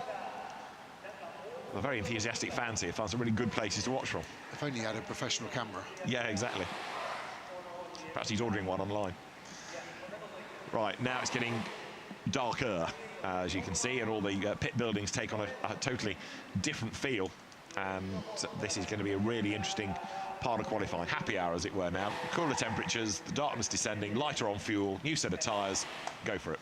if heaven was on earth, I think we're in the right place to visit it right now. I think any team struggling with a livery design for next year, they just need to take inspiration from this night sky, don't they? And we would say red sky at night, shepherd's delight back home. And the weather forecast I've seen for tomorrow wouldn't agree with that ancient saying. So let's see if it rings true. So we are a couple of minutes away from Q3, and as we've been waxing lyrical about sunsets, let's wax lyrical about BMWs, because Kelvin van der Linde is with Amanda. And we just pulled Kelvin away from getting his photo taken. This is iconic Suzuka for us. Look at the overall car right here with the sunset behind us, with the Ferris wheel. Kelvin, a big points weekend for you. What's the pressure in this team right now? I think the pressure is, looking at the championship, not so big. I think we are here to win the race. I mean, it's an iconic race. Every race in the IGDC is so iconic. And so if you can win the individual races, it's probably almost a bigger feeling than winning the championship overall. But of course, for BMW, it's looking great this weekend. We've had a great qualifying so far. The car seems to be working very well in the cooler conditions. We were struggling a bit earlier in the hotter conditions. So a very positive surprise so far. I was taking a look over times this weekend from free practice to night practice, and as you said, the BMW's really picked up here tonight. What happened? Yeah, I mean, I think obviously just the cooler conditions suit us, and luckily the race will probably end in colder conditions. So, yeah, if we can keep up the speed, I think it'll be very beneficial. But obviously, a lot of fast guys that are still going to set some lap times. Reigning IGTC champion Charles Wirtz in the BMW for the last effort. And 32 for the last effort, as Amanda touches on, is going to be Charles Wirtz, the reigning Intercontinental GT Challenge champion. And as the daylight fades here in Japan, the Suzuka circuit awaits with a minute to go before a green flag at the end of the pit lane. This is how we stand at the moment with the best time in the pro class. Marciello and van der Linde in bronze. Tracy and Dennis Marshall have been doing driving duties. James Yu and then Frankie Cheng in number 14, Audi quickest in silver. And it's the Team WRT BMW on top. So van der Linde and Marciello ahead of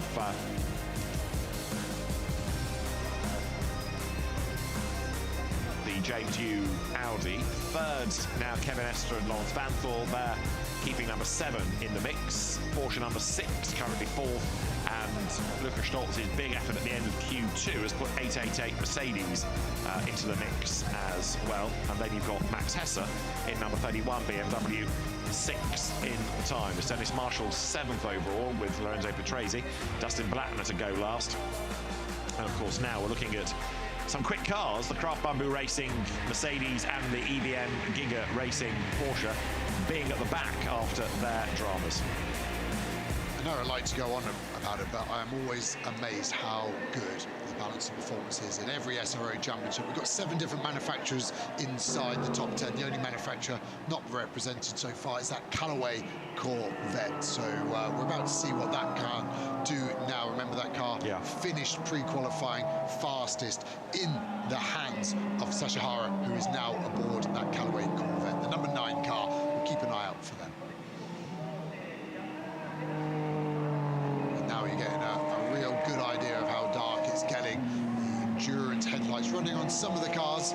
If you see anything more than the main 2 bright lights, that means they are running their endurance lights. So drivers tend to get them on as early as they can. The engineers don't like it. They think they can see the extra drawing current from the alternator on the telemetry, so they will always ask you to keep them off until you really need it. And that's the difference between an engineer and a driver. You always need it as a driver. So the 15 minutes for Q3 underway, and as we've been making the point, it's getting darker all the time. How much is that going to affect reference points, or is it more of a problem perhaps for the AMs than the pros? It depends what your reference point is. If it's a physical thing like a curb, a meter board, something like that, then nothing. But if you picked up a random bump that the sunlight was hitting on, or even a tyre mark sometimes on a white line can be a good enough reference, then it starts to get difficult. But these top pros, it won't affect them one iota. I still expect the fastest fastest time of the session to be sub 2 minute. Can it be Nicky Katzberg's fastest lap that we've had so far of a 1:59.9? We actually saw Kozolina, didn't we, in Japan Cup earlier in qualifying for him, do a 1:59.7. So that's the fastest GT3 lap time we've ever had around Suzuka so far, and that was in the Japan Cup. Can anyone now beat it? Track temp low, which is good. Air temp low, which is good. And the rubber on the track getting laid down thick and fast. I'm excited to see what these drivers can do.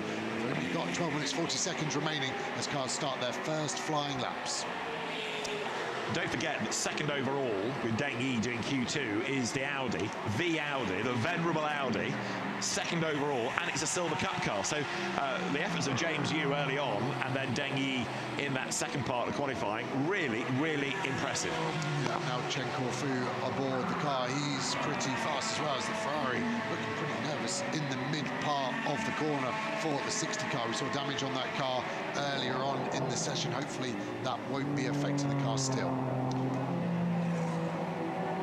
And we understand that the 61 Muller King De Silva Porsche that we touched on earlier on, it was Adrian De Silva that put it off, and they'll be good for tomorrow. Damage not that great, but just no laps for King and Muller, so it's going to put the car at the back of the grid. That's going to be well worth watching at the start, isn't it? So we jump on board. We finished our out lap now. This is the number 500 Nissan GTR Team Zeigen. We're going to attack it here, still weaving left to right, but look at the darkness. The headlights are illumining the path in front, braking just before the 100-meter board here, down to 4th gear for turn 1, then 3rd, just trying to rotate the car in. And at night, you consciously lift your eyes up earlier, try and look ahead, try and spot into the distance. Reference would be where that car is in front, going through into turn 6 now. You can see the brake lights just flick up, but that's how far you need to look ahead, and that's always what inexperienced drivers start off with as a negative. They always look too narrow, and the corner comes at you too quickly, and by the time you need to react, it's too late. Lift your vision up, look as far as you can see, and at night that's even more important. Holding the car over to the left. This will be a hard brake point to spot. It's just before the 50-meter board. You show it in here, the car bottoms out through the compression. Now into this really tricky tight right, not too much apex curb as Akilon Settler under the bridge, which we'll be going across later on in the lap, flashing the headlights just to warn the car in front that we are on a push lap, and it's the number 6 car at the moment of Bastian Buus in front on an out lap. Will that car get out of the way? And that lovely retro livery in the origin Porsche through 220R now, the corner going on for 200 meters. And the important bit here is the braking point for Spoon and making sure we're ready. We've backed out of this. You can hear him on the brakes way too early there, so we're deciding we're going to go for another prep lap. Even though you're on a prep lap, the driver still will be talking to himself, what I want to be doing at this corner, getting yourself fully in the zone, visualization becoming a big part. And now you can see the weaving left to right from this Nissan GTR as we approach the driver's favorite corner, 130R. And just before you get to the corner, you're going across the bridge that you're going under as you were starting the mid part of this lap. So expect this Nissan to hold right through the chicane, to open up the final part of the chicane at turn 17 to get a good run. That's exactly what Kimura is doing here. And now we will start a big push lap. You can see the clock already over 2 minutes 10. This car, I think, will be in the 201s come the end of Q3. So through then goes the Nissan, and slightly fearful for a moment, there were spots of rain, but I think it's just it's a debris being picked up by the headlights then. So down to 9 minutes of this final part of qualifying still to run. They're going through is Ken Cozzolino in 45, the Ponos Ferrari. Ken Cozzolino very quick and second in the race for the Japan Cup earlier on in the day as the car now accelerates out of last curve. That final right, drop down past race control, and of course that pit straight continues to fall. There's more elevation change here than you really think. Yeah, going on board the good smile Mercedes here, and you can hear it bottoming out through 130R. This is where Kevin Say went in the tyre wall, and you're right, it was a tyre barrier. You can still see it damaged there. Not using that much curb here for Kobayashi, and pushing to the line. That's when Katzberg finishes lap. We finish our lap now, 201.3.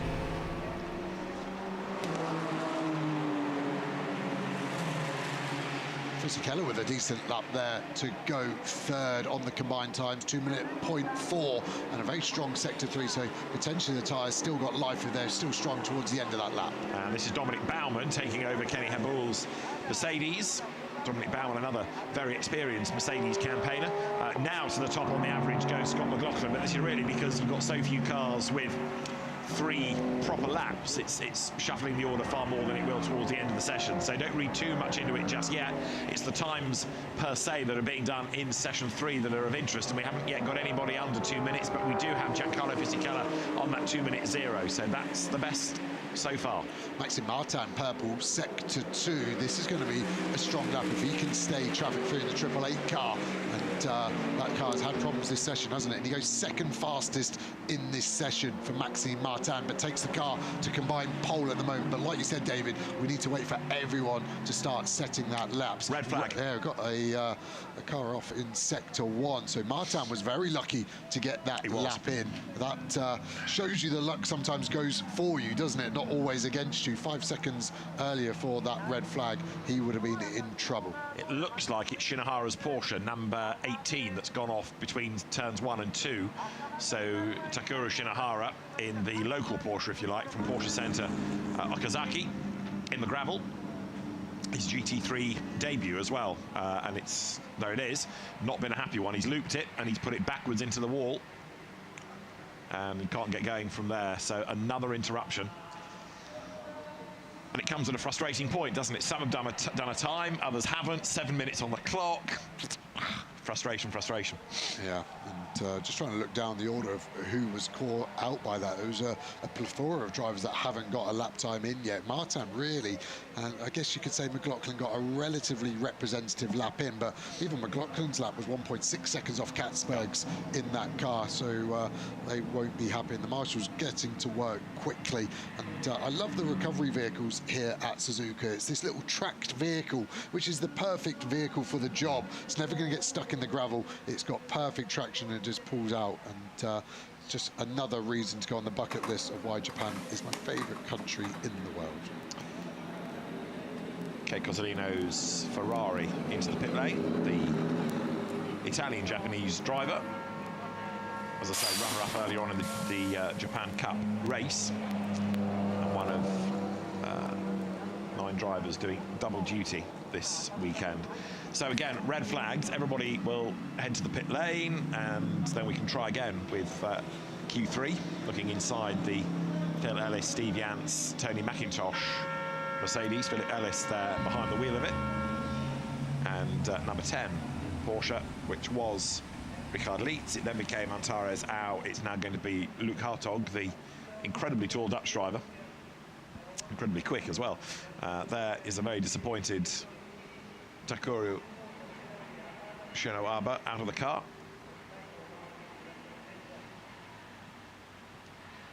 And the recovery of the car, and then any work to the barrier, ready to go.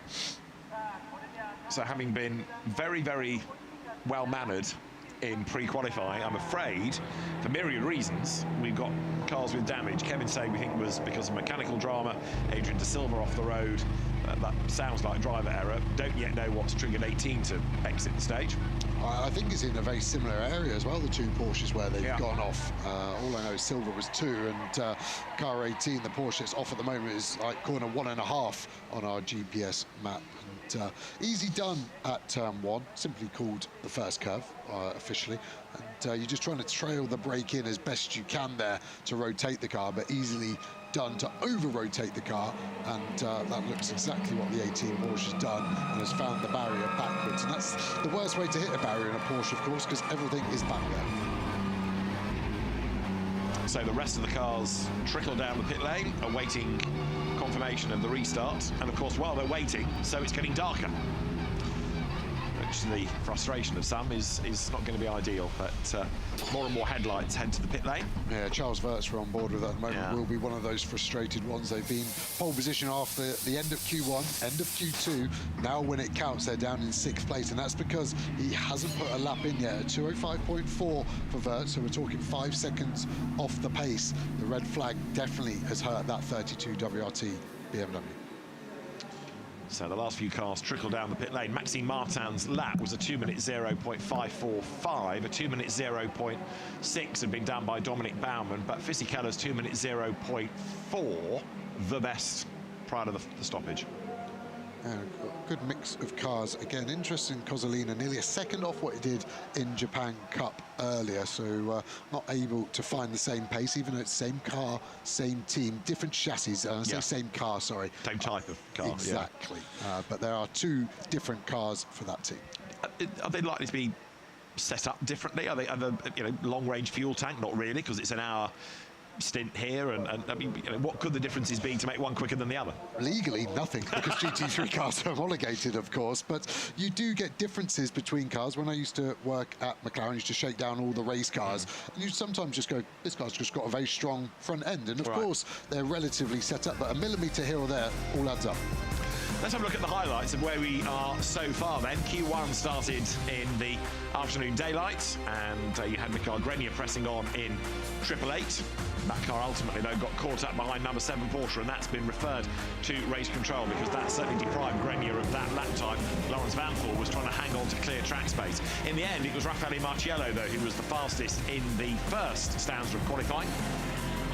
That car working its way to the top of the times and being parked over 4 minutes early. Marciello confident enough to bring it in and relay Kelvin van der Linde for Q2, which began with everybody making their way out on track, and Nick Katzberg being the fastest, dropping into the 1-minute 59s, the fastest ever GT3 lap around here, looking oh so good. And Nick Katzberg then with the car hovering on the fringes of the top 10 on the average. But we had a red flag in that session after this drama for Kevin Say. ABS failure, we think, coming into the chicane, and that spats the Hong Kong driver off into the wall. That triggered red flag number 1. Car recovered, barriers attended to, session back underway, but light descending. 77 then, the surviving Craft Bamboo Racing Mercedes was still looking rapid, and that car in the hands of Max Kurtz powering its way up towards the end. Not everybody went out after that red flag, but the teams did get themselves ready for Q3, which was the final part of the session. And Kei Cozzolino had just managed to drag 45 up the order when we had another interruption. And it was for Porsche number 18 off the road. Takuro Shinohara off between turns 1 and 2, and we're under red flag conditions here as the fans patiently await the resumption of qualifying. There's the Porsche. So I was about to say it doesn't look that bad from the back, but it's rather hard to tell in the darkness and with flashing lights attacking it. But we'll get a better idea, no doubt, once the team have a look at the car as well. There is number 10, the Absolute Porsche, which is Luc Hartog at the wheel, and that car is to be found 26th on average. Yeah. And the darkness is properly in now, isn't it? There's no remnants of the daylight, and come tomorrow we would still have exactly 53 minutes of the race remaining as well, so it's going to be a great illustration of what these drivers are going to have to face in this last stint. There is some trackside lighting, but it's certainly not going to be totally a floodlit circuit. You can see that it's there as an aid rather than a replacement for nighttime, for daylight rather. So at the moment we're still recovering this Porsche, and the clock ticks on. There's a very strict curfew here of 7:30 as well, which has to be adhered to. Let's hear from Luca Stolz. He rocketed up the order in Q2, and right now 888 Mercedes is on provisional pole. I did just see Maxime Martin get out of that Mercedes. He is done, so feels confident in that lap. This entry is one of 11 pro entries of race cars racing here at Suzuka, so a stout field out there. What'll give you guys the advantage this weekend, Luca? Yeah, quite a messy quali session actually. Maxime put in a big lap, but yeah, I think it's still 7 minutes to go, so probably the others one will go out again, and we're going to see where we end up.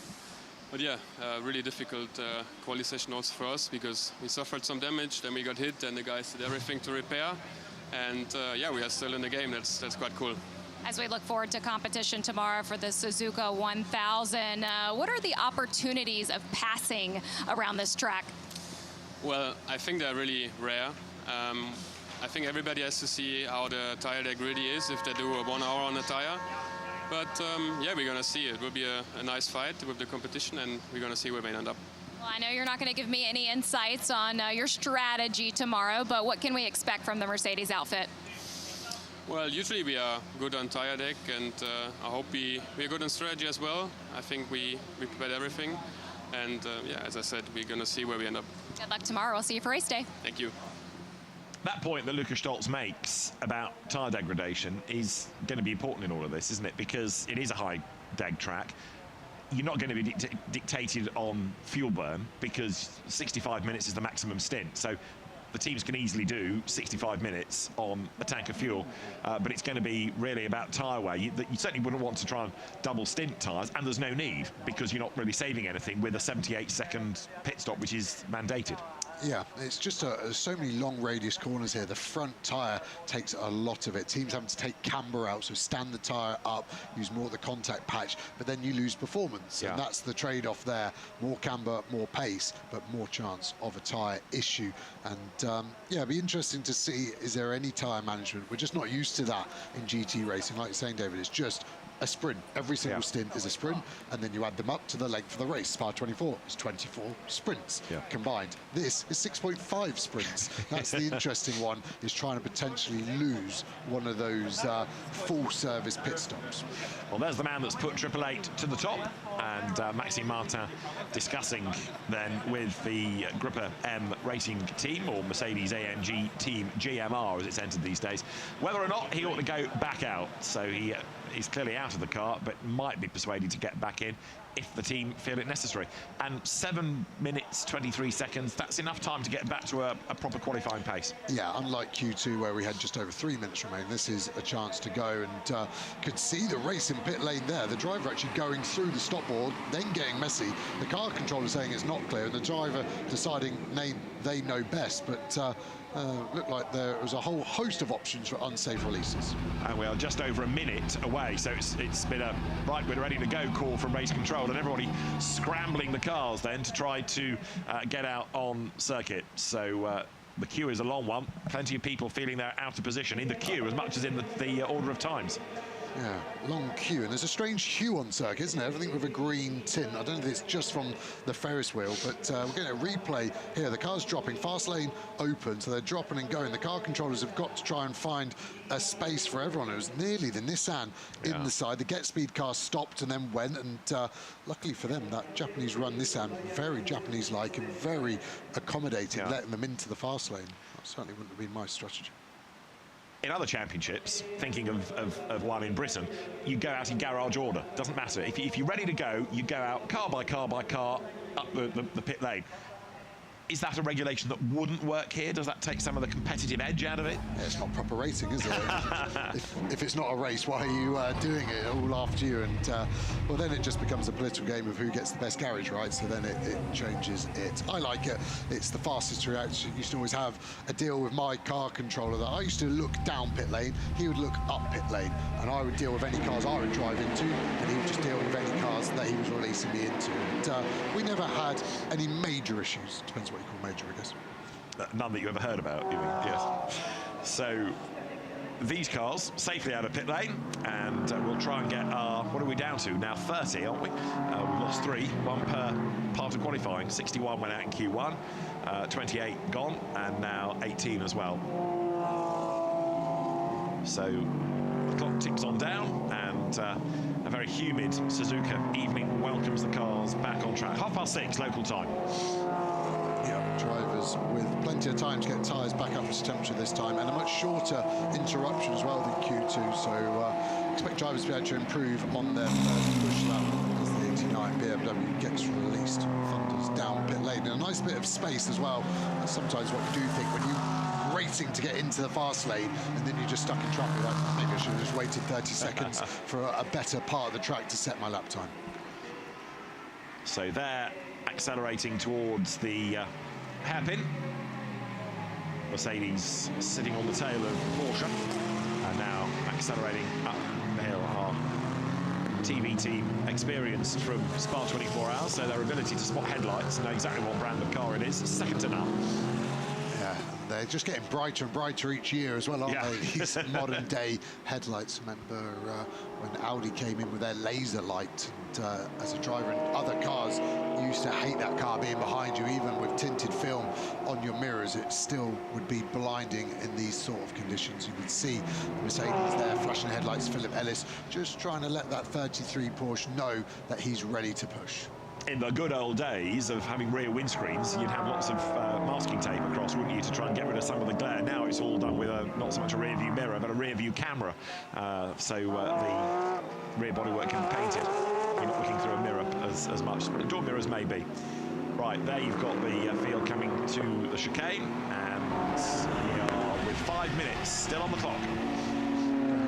Charles Verge, you can see we've got someone behind us, because look at the headlights reflecting off the top of the roll cage there. It's the number 10 car behind Charles Verge at the moment of Hartog. So those guys trying to battle for their position. And as the driver behind the car on the outlap, what you're doing is forcing them to go fast, and then you back up at the last minute to create yourself a buffer. And that is a skill set in its own, and something that takes a while to learn. As you can see, the 32 BMW maybe just making sure that Hartog doesn't come past us into this final, but everyone backing up massively. That's why we're having to go so slow. Everyone trying to find their space. You're back to Super Pole, aren't you? Buy the space, do one push lap, and then park it. Because much as, yes, you want to be high up the order, these drivers have to use this set of tyres they're running now at one stint of their race, so they want them to be as good, as fresh as they can be. You don't want to take too many laps out of them now. Well, there's an interesting loophole in the regulation. How I read it, that only this driver can use the tyres in quali. Doesn't mean they have to use them, if you see where I'm going, so that no one else can use Charles Vert's tyre apart from Charles Vert, but Charles Vert doesn't have to use his tyres if they've saved enough out of the 10 allocation that they were given at the start of this weekend. Okay, I'll run it slightly differently. But let's see, the tyres... We'll see tomorrow, yeah, these tyres, I think, potentially redundant after qualifying if they've saved enough. Okay. So Charles Witt, for now, can push on and is in a car that's 6th on average. And he has worked hard, and successfully so, to get that clear track space. Is that a yellow flag could be shown on one of the light panels? See something flashing on the outside. Then there's a green flag, so there is some issue. 7 is off the road, looking at, that's Patrick Pilet, and he's off at the second Degner. So number 7 is off the racetrack. It's the Newman liveried, retro livery Porsche. And so Patrick Pilet off the road, red flag again. Oh, man. And Pilet is 13th on average, and this is just getting worse and worse for the teams that need a proper lap. 3 minutes 13 remaining. We're safe by about a minute when you factor the outlap to get a lap in. And now 7's got going. Oh.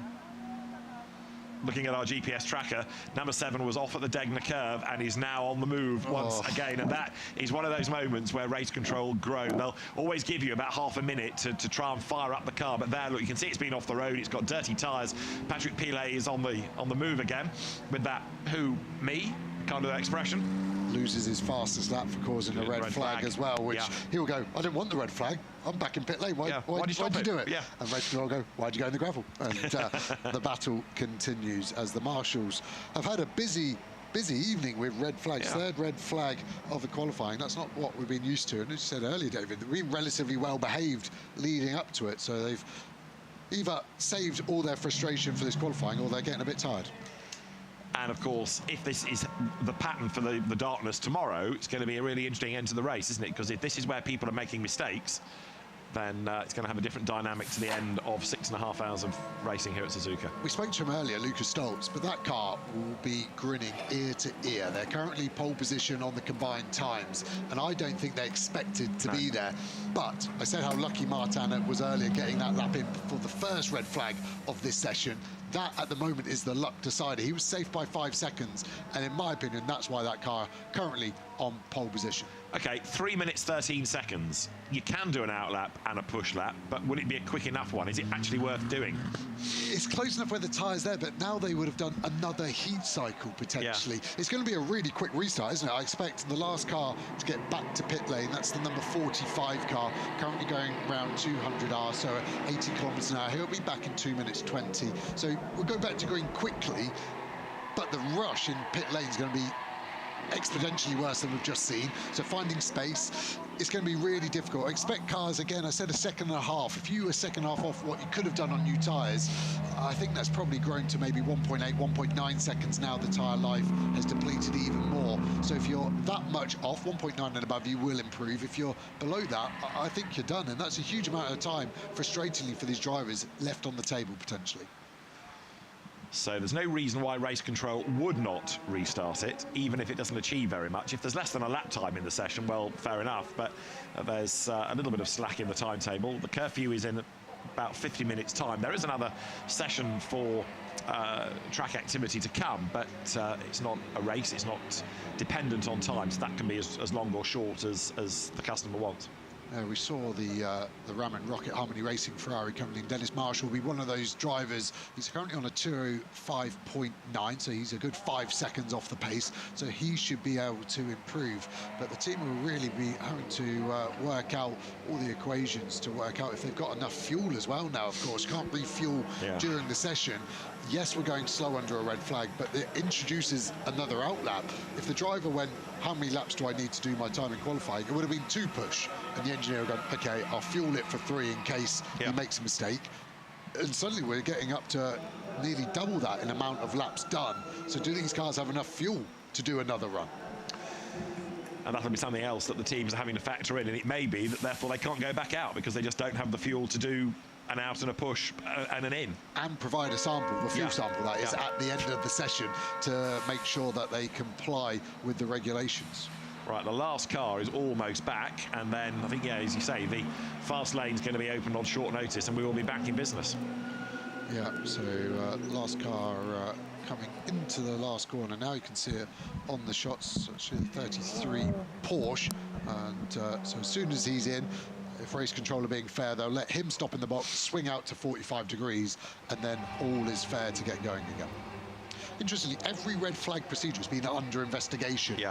Normally when we see that, it's for people not adhering to the 80 kilometers an hour in a good enough fashion when the red is called. There's WRT, there are the brains, paid the big bucks traveling around the world to get their car at the front, and at the moment, they're down in 6th place.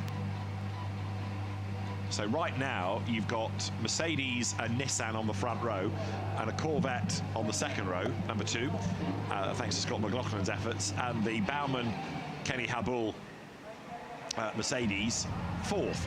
It's quite an interesting grid. We're not done yet. It might change, it might not, but here they all come scrambling down the pit lane. Their fast lane is open. Yeah, well, Nissan's there pulling away and actually stalled. Saw the headlights go out and then cause a bit of confusion there. So everyone rushes, and now they turn the engines off. But the session will be going green again in 40 seconds as we see the restart. Look for the Nissan that goes in there. You see it dies, the lights go off, and then luckily for him, the Heart of Racing Mercedes, very fair, lets him rejoin in his spot. But I like this race in pit lane, and I'm glad we've got a more fun version than the one you suggested. And they're also squeezing into the queue is the slightly red-faced Patrick Pilet. Right, we're 15 seconds away from getting a green light at the end of the pit lane and all around the circuit. 3 minutes and 13 seconds, and a good lap is 2 minutes. Yeah, they're going to have to hop to it as quickly as they can, otherwise they will not be happy with their qualifying. Right, green lights are on, and the session back underway then. Probably without Maxime Martin. I think he's quite content to stay in the pit lane, isn't he, after his efforts earlier on. So it's 1 lap, and therefore this prep lap has got to be an absolute hammy, hasn't it, to get everything turned on in time. Yeah, it really has, and this will be almost unknown qualities for some of the drivers as well after 2 red flags in 1 short session. Right, cars on track to the pits. Amanda with news. One of the cars that's not on track is the 888, and Maxime Martin and Mikel Grenier talking about what they're about to watch as well. Mikel Grenier just shouted over to me, "We've had rain in every session this week. Let's get it here right now." Yeah, there are plenty that would not agree with that sentiment, I think it's fair to say. But yeah, that would protect them at the top of the times. That's why he wants the rain to come. The pit lane is emptying, but a few staying in, and 888 is one of them. So we're down to 2 minutes and change on the clock. I I think they're relatively safe. The only car I can see getting it is the 32 of Charles Wurz. All the other cars directly behind them and Wurz in 6th have just got too much to find in this session. So I think they just need to be looking at the 32 WRT BMW to steal pole position off them. Now, for some teams that were at the back of the queue leaving the pit lane, they might be hard-pressed even to get onto a flying lap. 32 BMW surrounded by cars, so Charles Wurz trying to dig himself out of the traffic jam that he's in. And even if he can do that and go for a lap, well, it ain't going to be easy. Let's go on board. He is in the worst bit of position. He has got 7 cars directly in front, 3 directly behind. He hasn't got time to massively back out of this either. At best, he's got 30 seconds. There is a gap. If he let 4 cars by, there's a gap then. But then if everyone else backs up, he is then done. I just don't think he's going to get a clean lap in if he doesn't do something to find some space. At the moment, we've got 13 cars directly in front of him. That's the Phantom Global car. That would be okay, that Porsche pace-wise, but look at that. This is difficult for him. He's just got to send it or back out of it massively. And the team talking to him here, he's coming into Sector 3. Sector 3 takes 30 seconds to do. We've got less than 18 seconds spare then. If he backs off, and he'll just take the checkered flag. He has not got much room to get a lap time here. He's also got to hope that those ahead press on, because if they go as fast as he's cleared one under braking look for the chicane, and then it gets very, very busy ahead. He's in jeopardy here, isn't he? Because it is so busy, but he's got to hope that those cars get away and go quick. He's hooked up behind the teammate. That's clever. I wonder if the teammates helped him. That was his best shot. Remember, he's 5 seconds off the lap time he could do, so he doesn't need to be perfect. He doesn't need to maximise a 10th or 2 on this run onto the pit straight. He just needs some real estate to work with, and that's what he's going to be hoping for over the next 5.8 kilometres here at Suzuka. Right, through first curve, rising up the curve on the outside, gets the apex for the second corner, and then snakes his way through the S's. 32 BMW then, that was at the top of the times, remember, at the end of Q2. Now it finds itself 6th, and Charles Wurz has got work to do as he heads towards us. Yeah, so he's got Max Hesser in front, and he'll be hoping Max can keep the pace up. Doesn't look like we've caught Max Hesser in the Sister 31 car in front by too much at the moment, uncompromised in that sense. So actually got the 99 car tucked up right behind us. That's the Corvette flashing their headlights behind. So he's not just able to look forward either, which is the last thing you want in qualifying. So here they come towards the midpoint of the lap. Charles Wurz, end of the first sector, not an improvement. On my time screen, it's an improvement for him, not the car. Yeah. So it is somewhere in the mix, 6/10 off. So at the moment, a likely time for this car is a 2:01 something. That's going to be real nip and tug. That's going to be within a 10th or 2 of being pole or second place. Flag is out then, the checkered flag to end Q3. So it is very definitely now or never as the car accelerates through that long left spoon curve and then back onto the power. Charles Wurz towards the line. So it is Maxime Martin currently the fastest. He never went back out. 500's taken the flag. So a 77 up to 4th now. The 77 Mercedes AMG of Kaku Ota at the wheel of it. That moves up to 4th. No, it now falls to 5th because Dennis Marshall goes second in 21 Ferrari. So they are still shuffling, but number 21 Ferrari for the outside of the front row provisionally. Now Bastien Boost, number 6 Porsche, the retro liveried Origin car to the outside of the front row. This pushes Charles Wurz down to 10th. Up to 3rd on the grid goes number 7 Patrick Pilet, who calls that red flag over the line. Now goes Charles Wurz. He's up to pole. 2 minutes 0.658. They've done it. The lap was good enough on average to put them ahead of Maxime Martin. And WRT are delighted, and the Mercedes team can't believe it. Insane lap. That was the fastest Sector 3 that car had done as well. Pole by half a second in the end. I thought it might scrape into a high 201. It's a 201.3. Phenomenal job there. And you can see his teammates Van der Linde and Marciello on the left. Dan Harper in the sister car on the right there. Vincent Voss looking relatively calm. So Raffaele Marciello did the hard yards in a sense, didn't he? Because he was 4/10 up the road at the end of Q1. That gave them a little bit of slack, but equally with all that traffic around, Charles Wurz has done an excellent job. Now, Patrick Pilet got the car up to 5th, but of course he will lose his best lap time for causing a red flag. Yeah, I want to show a bit of love to the Audi as well, up to 3rd there at the end of Chenkov. And they've been up there all 3 sessions, obviously. That's why they're 3rd on the end of combined, but that's great to have that Audi really at the sharp end. Yeah, excellent job done. And Maxime Martin is philosophical enough about that. In the end, the margin is half a second, which gives you an idea of how much of a gap Marciello had pulled at the end of Q1. So a bit of commiserating in the end rather than celebrating. And Mikael Grenier's rain never came in time, did it? No, and I feel for Sasahara as well, because being so fast at times today, and the red flags really put pay to anything that he was able to do. A long race ahead, and it's not necessarily about winning it now, but a good grid position does get you out of midfield jeopardy, doesn't it? It gets you away from dramas on the first few laps. It really does. And, yeah, that Q3 really slowed the pace down, didn't it? So Nicky Katzberg can legitimately claim he's the only man to go sub 2 minute around Suzuka as well. So that'll be cool. Yeah, I reckon it'll be pretty cool, and I think there'll be a very nice social media post as well, I'm sure. Involving the word cool lots of times, because that seems to be Nicky's favourite word at the minute.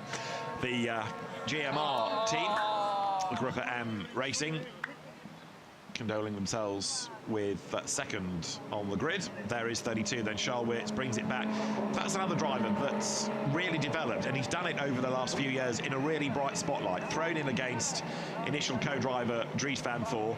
He's of the family of the W racing team, WRT, so you know, you can always be a bit cynical and say, well, you know, it's his dad's team, but Charles Wirtz over the years has got better and better and faster, and he drives these cars on merit now, not because of his surname. Yeah, and you just put him in that car because you think he deserves to be there, quite rightly. And the pace is there, the racecraft is there as well. He's nice and aggressive, doesn't get caught up in many accidents and stuff like this. So he's a very well-rounded driver, and he would have had his heart in his mouth when he was here on his outlap, and he had to set that lap up. He was aggressive with a couple of overtakes on the outlap to make sure he was able to do that lap to get the car back up to first place.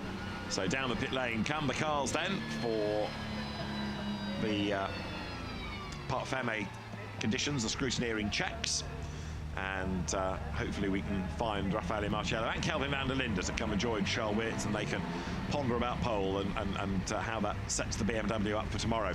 For Raffaele, it's important because he likes winning races. For Kelvin van der Linde, it's important because he's involved in a championship battle with Augusto Farfus then, because they both had a win at Bathurst and at the Nürburgring, so 2 wins apiece this season. Yeah, just that Audi third overall, I kind of discounted that's pole in silver class as well, because they've been so pacey. You kind of look past that, and yeah, Dennis Marshall put a lap in as well to make sure they secured the bronze pole. So Kelvin van der Linde 2 points back from Farfus, and wants to outscore him, of course, here this weekend. They were split at Spa, they're split again here. Raffaele Marciello is a further 5 points back, so if the van der Linde car is ahead of Farfus, that's good for him, but he's not going to be a champion, assuming that he's always partnering van der Linde and there's another race to go. So the BMW drivers en masse go to join Charles Wirtz, last year's champion, but Charles down in 6th in the championship right now. So the cars in Parc Fermé conditions, and the little bus goes down the pit lane to go and collect the marshals, bring them back to base after a long day and a wet day on post. The forecast for tomorrow was saying no rain, but then another forecast said rain. So find an app you like and go with that, but rain in the darkness would certainly throw things into the mix come the end of tomorrow. Back-to-back poles in IGTC in the Suzuka 1000 for BMW, albeit 6 years apart, because it was a BMW on pole the last time we were here back in 2019. The race fell victim, of course, to COVID, and it's taken quite a long time to rebuild it, but there's so much more interest for GT3 in this part of the region of Asia now, with the Japan Cup, for example, as a standalone championship. You know, when it began, it was a race within a race. Now it's 2 one-hour races that can stand alone. So it shows how popular GT3 is, and it's great to have such a good result. Let's hear from our pole-winning team. Amanda's with them. Well, that was absolutely exciting for everyone here at Suzuka and watching at home, but I can't imagine it's exactly the way that you wanted to see it unfold. And our commentators were talking about you, Charles, and just how much you've evolved over the last several seasons. How much of that was a test of composure? Oh yeah, well, it was quite a big one, to be honest. I mean, those 2 guys did an amazing job to put us in a very comfortable situation for Q3. But then, yeah, we went out quite late. Then with the 2 red flags, obviously it was more difficult to do the lap. So it was a bit more of a stressful situation at the end. Also, if you get the traffic on the wrong time. But at the end of the day, the car was just incredible to drive. So yeah, thanks a lot to those 2 guys, to the whole team, BMW, and yeah. It's not the race win yet, obviously. It's still a long, long way to go, but it's for sure better to start on first position. It looked like the sister car was trying to help you out there and manage that traffic, but getting an area to make that lap down, how hard was it managing that? It was very, very difficult because obviously the time was running out, so it's not like you could really make the gap before. So we had to push through the traffic, and then, yeah, obviously I tried to keep Max in front of me because I know he's a very, very quick driver, so it's always good to have a good car in front of you. And then, yeah, I was quite lucky to have more or less a free lap at the end, and yeah, it was luckily enough to secure the first position. As Charles said, a lot of credit to you two as well. And Kelvin, we're going to turn our attention to race day here quickly tomorrow. It is hot in Suzuka. How will you manage that during 6.5 hours? Yeah, to be honest, the heat gives us a couple of worries. To be honest, we struggled a lot in the practice sessions in the heat, especially with the tire degradation. So it's great to be on pole, of course, but the race is one at the end, and we need to maybe have a think overnight how we can get our car to last over the longest stint. So that's our biggest worry at the moment, but for now we're going to try and enjoy the pole position. You guys will have 32 cars behind you as we take this baby to green tomorrow. We talked about how tricky this track is to pass at. How will defense be on your side, Raffaello? I mean, we're happy to be on pole. It's very, very important in a track like this. We push the maximum, so we tried our best, and luckily we have a very fast car in qualifying. And we know the others are very, very fast in the race, so will not be that easy, but we will try our best. Congratulations to the 32 entry from WRT BMW on pole for the Suzuka 1000. Charles Witz, Kelvin van der Linde, Raffaele Marciello, then the 3 drivers, and it is 32 BMW that will start on pole. Interesting, Kelvin van der Linde fessing up, as it were, there to concerns in the heat and tyre degradation. Do we believe that, or is that either a driver being overly honest or trying to put the opposition on the wrong tack? It's not what we've seen this season, is it? No, the BMW almost stronger in race runs than qualifying, so I think a very nice curveball thrown out there to try and maybe hook in some of the competition to think they've got a better chance. Yeah, he did it with a very straight face as well. So don't play poker against Kelvin van der Linde is the message there, I think. Let's have a look then at the final classification, the final order, with Team WRT topping Pro, Harmony Racing Bronze, Audi Sport Asia Team Phantom Silver, LM Corsa Pro-Am, and AM, of course, for AMAC Motorsport. Charles Witz, Kelvin van der Linde, Raffaele Marciello in sessions 3, 2 and 1 respectively, putting number 32 BMW to the top of the times. From 888, Maxime Martin, Luca Stolz and Mikael Grenier. Frankie Cheng, Deng Yi and James Yu for third, ahead of Bastian Busanesi, Picariello and Laurin Heinrich right at the very end, ahead of Pile, Vanthor and Estre, and then Marshall, Blattner and Patrese rounding out the top 6. For Team Gojigen, it is Kanemaru, Oki and Motojima 7th. 8th, the other BMW from WRT's ranks of Max Hesse, Championship leader Augusto Farfus and Dan Harper. And then 77 it is that will round out the top 10. Again, from the Mercedes AMG ranks, that car of Kako Ota, Maxi Goetz and Ralph Aram. There you can see the order. It's towards the bottom where some of the fascination is going to come. Have a look at 32nd and 33rd, 2 quick cars in their respective classes, and with damage done from incidents, they're right at the back. Let's remind ourselves what happened in qualifying. It began on a drying road, still 1 or 2 damp patches offline, and that caused out Adrian De Silva early on as he went off at turn 2, did some rear damage to the car and put that out of the qualifying. 888 here was caught up in the hands of Mikael Grenier behind Lawrence Vanthor. That was referred to race control for them to have a look at, but as yet nothing's particularly come of that. 32 BMW though was quickest at the end of Q1, that being Raffaele Marciello, who gave that car a margin of 4/10 for Kelvin van der Linde to look after going into Q2, and so big was the margin that Marciello was able to pit early and hand the car over to van der Linde in ample time. Nick Katzberg was an absolute weapon in Q2, getting the car below 2 minutes, a mega effort as he stormed his way to the fastest time, and that brought the car into the mix on the average as well. 9th in the end, although we had a red flag when Kevin Say here had ABS failure and ploughed off the road. That was red flag number 1. Everybody was able to go back out, bar 28, but ultimately we'd have another stoppage when off the road went 18 Porsche in Q3. And by this stage, of course, the light was starting to fade as well. Drivers did go back out for another stab at a time in a number of cases in Q2. Q3, though, was going to be dominated by red flags. We had 2 of them, and ultimately Charles Weerts heading the pole. Number 32 BMW initially way back in the order. Eventually was able to wriggle through traffic, and Charles Weerts on a push lap at the end. So that gives us a really jumbled grid for tomorrow. BMW back-to-back poles in the Suzuka 1000.